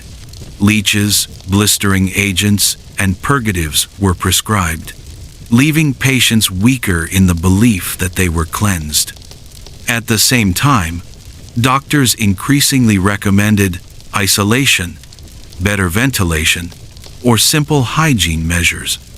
Advice to air out bedding, wash hands, and avoid crowded rooms reflected a new, if limited, understanding of contagion. Then there were the remedies, bottles of syrups laced with opium, powders promising strength, cod liver oil spooned reluctantly into children's mouths. Some truly soothed, others dulled symptoms, and many did little but create the illusion of progress. Yet in a world with so few answers, illusion could be enough to carry a family through another long night. For the wealthy, physicians came more often and stayed longer. They were sometimes joined by private nurses who tended the sick throughout the night, adjusting pillows, brewing teas, and watching for changes in breathing. In such homes, medicine was combined with constant care, softening the blows of fever and cough. But privilege did not guarantee survival. A scarlet fever outbreak could still claim a wealthy child as swiftly as it did a poor one. Disease cared little for velvet curtains or polished silver. The poor relied on another figure, the apothecary. His shop was both practical and symbolic, filled with the earthy smells of dried herbs, glass jars of powders, and rows of corked bottles. He was part chemist, part healer, part confidant. Mothers stood in the cold, clutching a single coin, waiting for a dose of penny medicine to carry back to a feverish child. The apothecary offered syrups for coughs, ointments for aching joints, and tonics for the weak. Some worked, others were dangerous mixtures laced with mercury or alcohol. But to the desperate, the apothecary was a lifeline. There were also midwives, often overlooked in grand histories, but indispensable in neighborhoods where sickness spared no one, especially mothers and infants. These women carried knowledge, passed down through generations, how to ease fevers with herbs, how to manage chills with poultices, how to comfort a child through long nights of coughing. They were trusted because they lived alongside their patients, because their remedies came with empathy as well as experience. And then there were the nurses. In poorer homes, this meant family members, mothers, sisters, even children who took on the endless labor of wiping brows, brewing teas, and tending fires. In wealthier households, professional nurses were hired. They moved quietly through rooms, their presence steady, their hands practiced at offering care when medicine fell short. A nurse's whisper could calm a frightened child. Her watchful eye could notice a fever rising before it turned deadly. Their value was immeasurable, though their work was often uncelebrated. Community, too, played the role of healer. Churches organized collections of coal, blankets, and food. Neighbors dropped off broth at doorsteps or left extra firewood. Sometimes, even gossip carried life-saving information. Which household had scarlet fever? Which remedies had helped? Which apothecary had a new batch of herbs? Survival was never an individual act. It was a web of connections, fragile but vital. Yet medicine's greatest gift in those winters was not always the cure, but the presence. A doctor's visit, a nurse's watchfulness, a neighbor's knock at the door, all of these reminded families that they were not abandoned to the cold. In homes where fear pressed like frost against the walls, being seen and cared for meant everything. But there was a darker side as well. Medicine could harm as much as it healed. Some families mourned loved ones despite every effort, left to wonder if treatments had helped or hastened the end. Physicians themselves carried heavy burdens, walking from house to house in sleet and snow, aware of how limited their tools were. They fought the winter with stethoscopes, syrups, and sheer willpower, often exhausted, sometimes doubted, but rarely without purpose. In the broader picture, Victorian medicine in winter was a paradox. Limited, flawed, sometimes brutal, yet indispensable. It was not science alone that saved lives, but the combination of knowledge, care, and human connection. A knock at the door, a hand on a shoulder, a whispered reassurance. All of these were forms of healing as vital as any tonic. And so, within the snow-covered streets of Victorian cities, medicine was both fragile and fierce. It was the candle flame against the wind, the physician's bag against the storm, the apothecary's jars against the hunger of despair. Families endured because medicine, even imperfect, reminded them of a simple truth, that in the face of brutal winters, no one survived alone.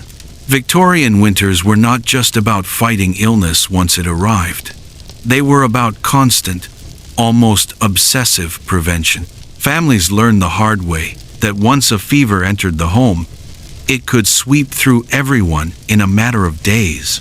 So the rhythm of daily life included dozens of small rituals meant to keep sickness at bay, each born from a mixture of science, tradition, and plain superstition.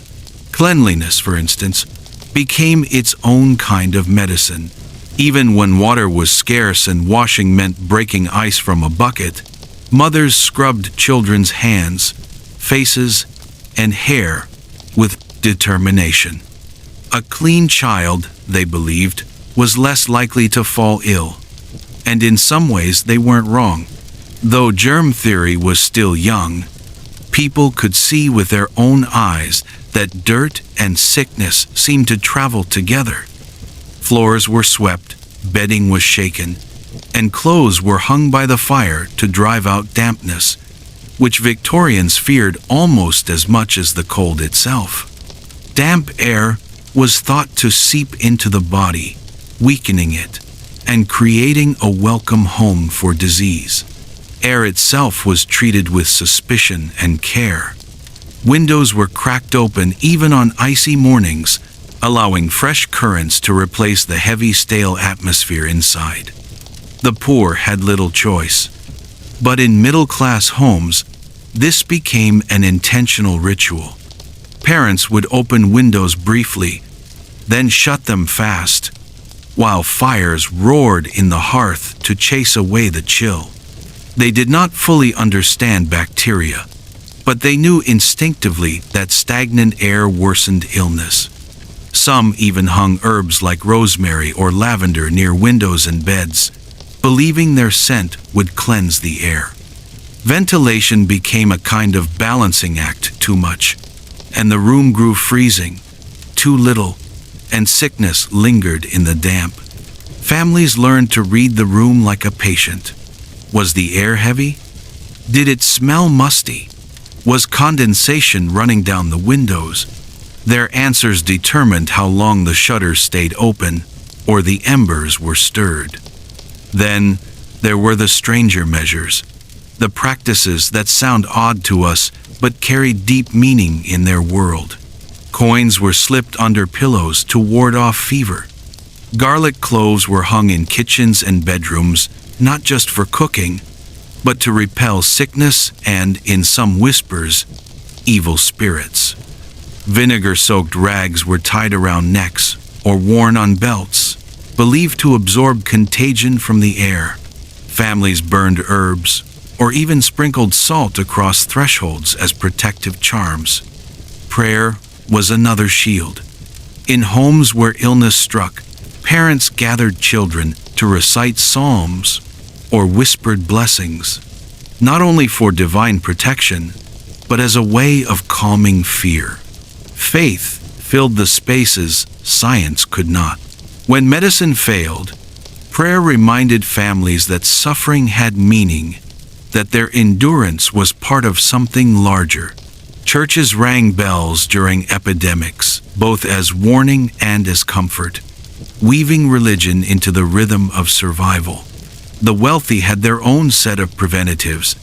They imported fruits and wines believed to strengthen the constitution, and relied on daily tonics that mixed alcohol, herbs, and opium. Some drank cod liver oil religiously, no matter how foul the taste, convinced it built resistance. Rooms were lined with velvet curtains to trap warmth, and coal fires burned nearly non-stop.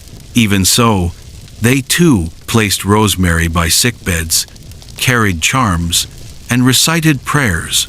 Wealth softened hardship, but it never erased fear. In the poorer districts, prevention looked like ingenuity. Mothers stitched extra fabric into coats, stuffed boots with straw to keep feet dry, and taught children to cover their mouths with handkerchiefs. These small defenses mattered. Families who managed to keep clothes dry and bodies warm often stood a better chance of resisting the season's plagues. In a sense, their survival was a daily experiment in resourcefulness. But prevention also came with rules, some official, some unspoken. During epidemics, local authorities ordered quarantines. Doors were marked, entire households forbidden to leave until the sickness passed. Neighbors avoided contact, children were kept indoors, and watchmen patrolled streets. It was isolation as medicine, harsh but sometimes effective. Imagine being locked inside a damp, cold tenement with sick children, knowing you couldn't even fetch fresh coal or bread. The cure was nearly as brutal as the disease. And yet, through all this, communities clung to their strange rituals and careful habits. Not because they always worked, but because they gave structure, something to hold on to when winter felt unstoppable. The act of hanging herbs, scrubbing a floor, or airing a blanket wasn't just about fighting germs. It was about showing care, asserting that a family had not given up. Perhaps that is the real secret of Victorian prevention. It was less about banishing sickness and more about cultivating hope. Every wash of a child's face, every window cracked against the frost, every whispered prayer at a bedside, all of it said the same thing: we will endure. When we picture the Victorian winter, it is easy to imagine the icy streets and fog-covered lamps. But the true weight of that season was not carried by the young and strong. It was borne most heavily by those at the edges of life, the children and the elderly. Their fragility made them the most vulnerable, and families were forced into impossible choices, sacrifices that revealed both the cruelty of the era and the depth of human love. Children, with their restless energy and fragile bodies, were always the first to fall. A single cough at night could spread like fire through a nursery. Parents bundled little ones in layers of quilts, wrapping scarves around faces, even indoors, hoping warmth could keep fevers at bay. Goose fat was rubbed on tiny chests, mustard poultices pressed against skin, and spoons of honey slipped into trembling mouths. Sometimes it worked. Often, it didn't. Illness struck children with terrifying speed.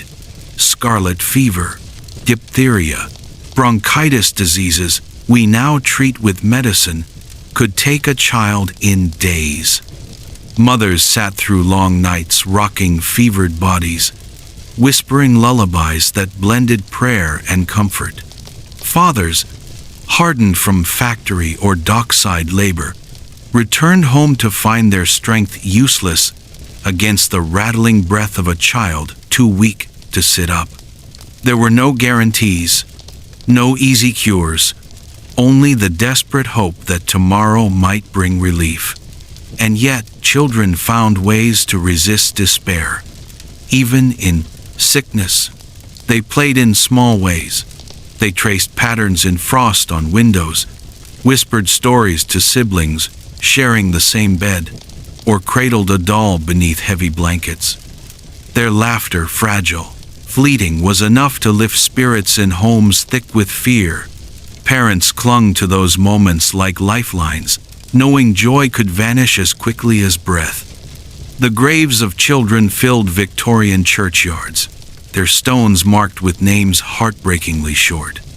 But behind every stone lay the echo of resilience, of parents who endured loss, yet continued to care for the living. Grief became a silent companion in many households, tucked away like a folded blanket, but always present, always felt. If children bore the cruel speed of winter illness, the elderly bore its slow, grinding weight. Their bodies, worn thin from decades of labor, simply lacked the reserves to fight off chill or fever.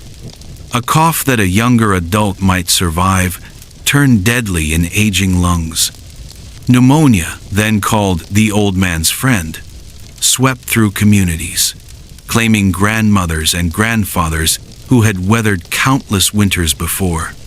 For the poor, survival often meant sharing beds across generations. Grandparents slept beside children, their frail bodies lending warmth even as illness threatened both. It was an act of necessity, but also of tenderness, the old protecting the young with the little heat they had left to give. And when food was scarce, it was often the elderly who quietly gave up their portion. "I have no appetite," they would say, even as hunger gnawed at their insides. Their sacrifice was unspoken, but understood. Better the children live than themselves. In wealthier households, the elderly fared somewhat better. They were wrapped in wool, fed broth and wine, and tended by servants. Yet privilege offered no true shield. Doctors spoke in polite phrases of delicate constitutions, but everyone knew the truth. Winter was merciless, and old age meant vulnerability. Still, the elderly gave more than they lost. They were the storytellers by the fire, recounting memories of harsher winters, famines, and times when survival seemed just as unlikely. Their voices, raspy but steady, reminded younger generations that endurance was part of their lineage. They taught that hardship was not new, and that strength was not only of the body, but also of the spirit. When they passed, their absence left homes colder, not only for the lack of their warmth, but for the silence of stories no longer told. In this world of fragility, families carried each other in unspoken rhythms. Older siblings took on adult roles, rocking cradles, fetching water, and watching fevers while parents worked. Mothers sacrificed shawls to wrap newborns. Fathers trudged miles for coal even when their lungs ached. Love was measured not in words, but in the daily grind of survival. In the way one body gave warmth to another, one mouth went hungry so another might eat. What stands out most is not the sickness itself, but the endurance of those bonds. Even in the poorest rooms, where damp walls closed in and coughing filled the air, families found ways to endure together. A hand held in the dark, a story whispered at a bedside, a neighbor bringing a loaf of bread. These were not grand gestures, but they were lifelines. The Victorians understood something we often forget. Survival was not about fighting alone.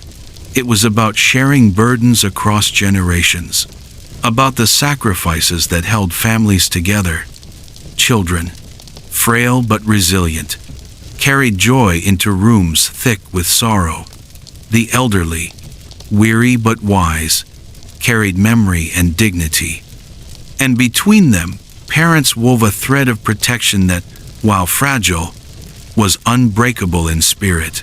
In the end, winter sickness did more than test bodies. It revealed the quiet power of love. In every sacrifice, in every shared blanket, in every whispered story by the fire. Families declared, "We will not let the cold have the last word." When we think of survival in the Victorian winter, our minds often turn to families huddled by fireplaces or neighbors sharing scraps of bread. But there was another group whose role was just as critical, though often overlooked: the doctors, nurses, midwives, and caregivers who stood as fragile beacons of hope in a world where sickness seemed unstoppable. Doctors in the Victorian era were both feared and revered. Their knock on the door could bring reassurance or dread.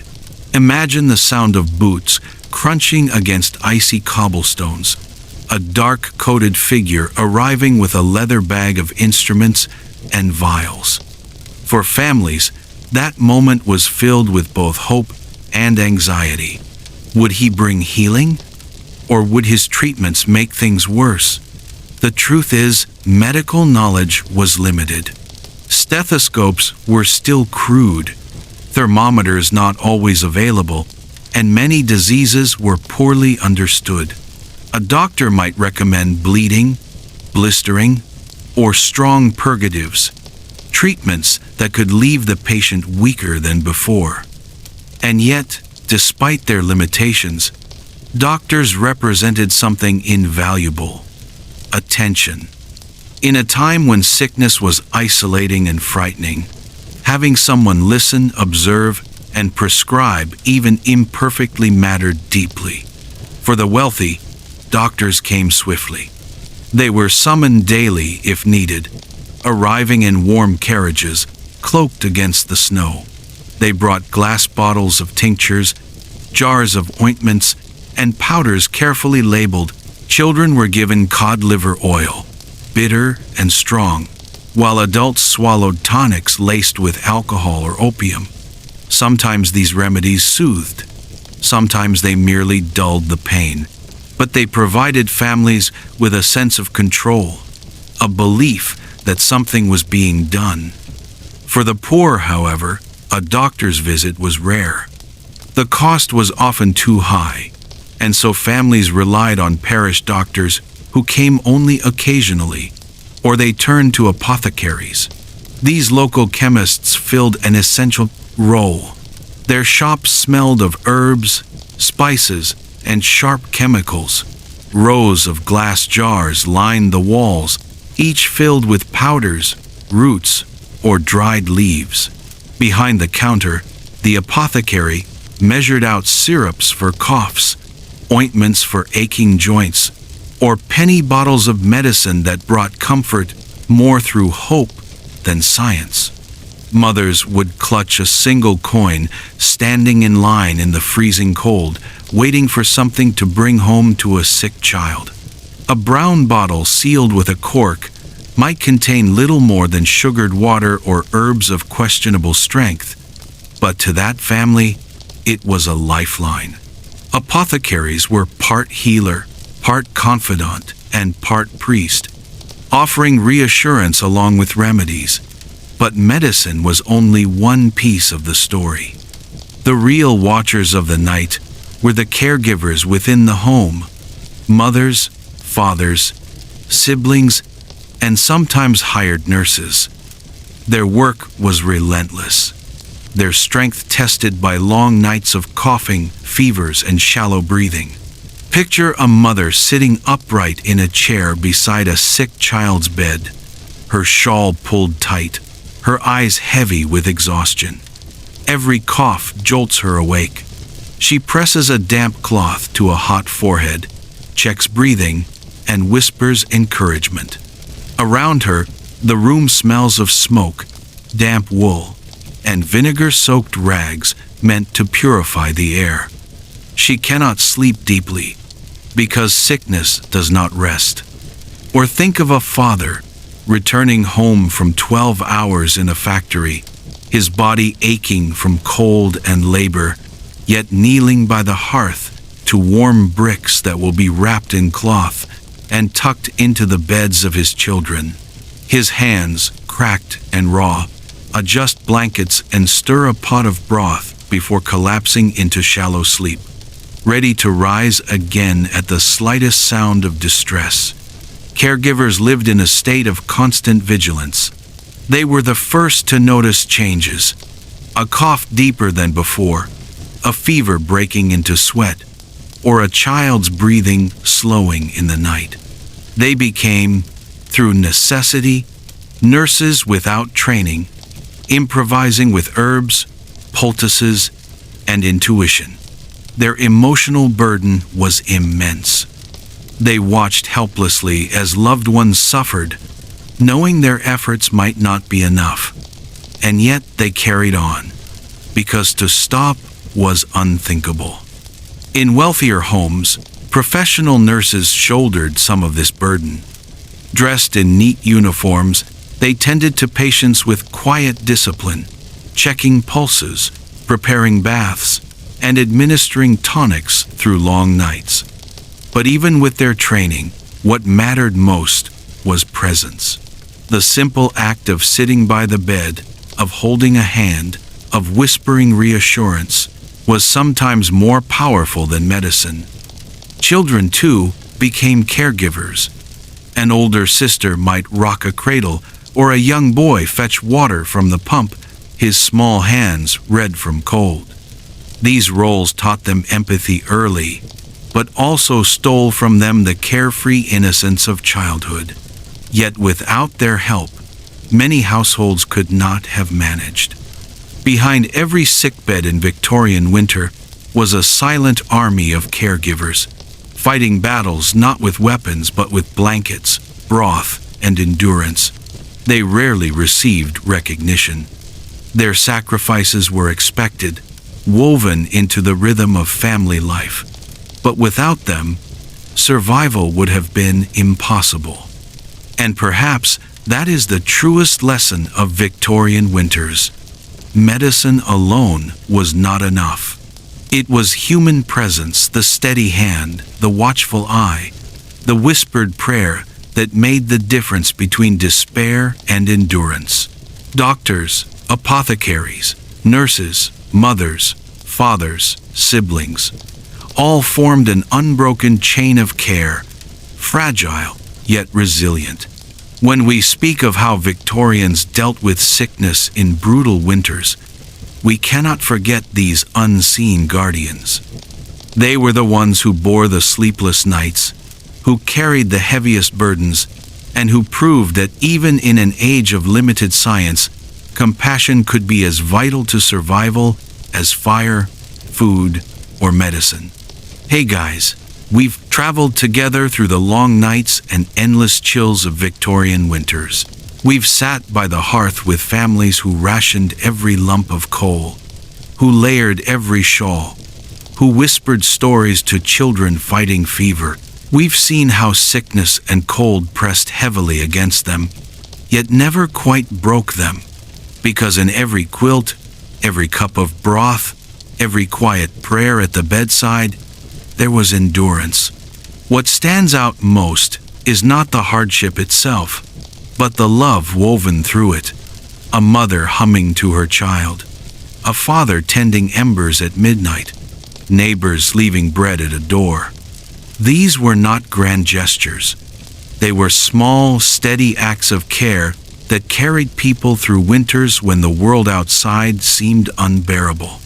And maybe that's the lesson worth carrying with us tonight. Survival isn't only about fire and food. It's about presence. It's about kindness. It's about noticing the smallest things, the glow of a candle, the warmth of a hand, the sound of laughter, even in illness. The Victorians endured because they understood that care, in its simplest form, is as powerful as any medicine. So, as you close your eyes now, let yourself rest with that thought. Imagine the quiet crackle of a fire, the comfort of a heavy quilt, the gentle rhythm of breath in a calm room. Let the stories of resilience soften the edges of your own day. Thank you for spending this journey with me. If you found comfort here, don't forget to like, subscribe, and share your thoughts in the comments. Tell me where you're listening from, whether it's a snowy town or a warm city, far from frost. I'd love to hear from you. But for now, it's time to let go of the noise, to settle into stillness. May your night be warm, your dreams gentle, and your rest deep. Good night, my friends. Sleep well.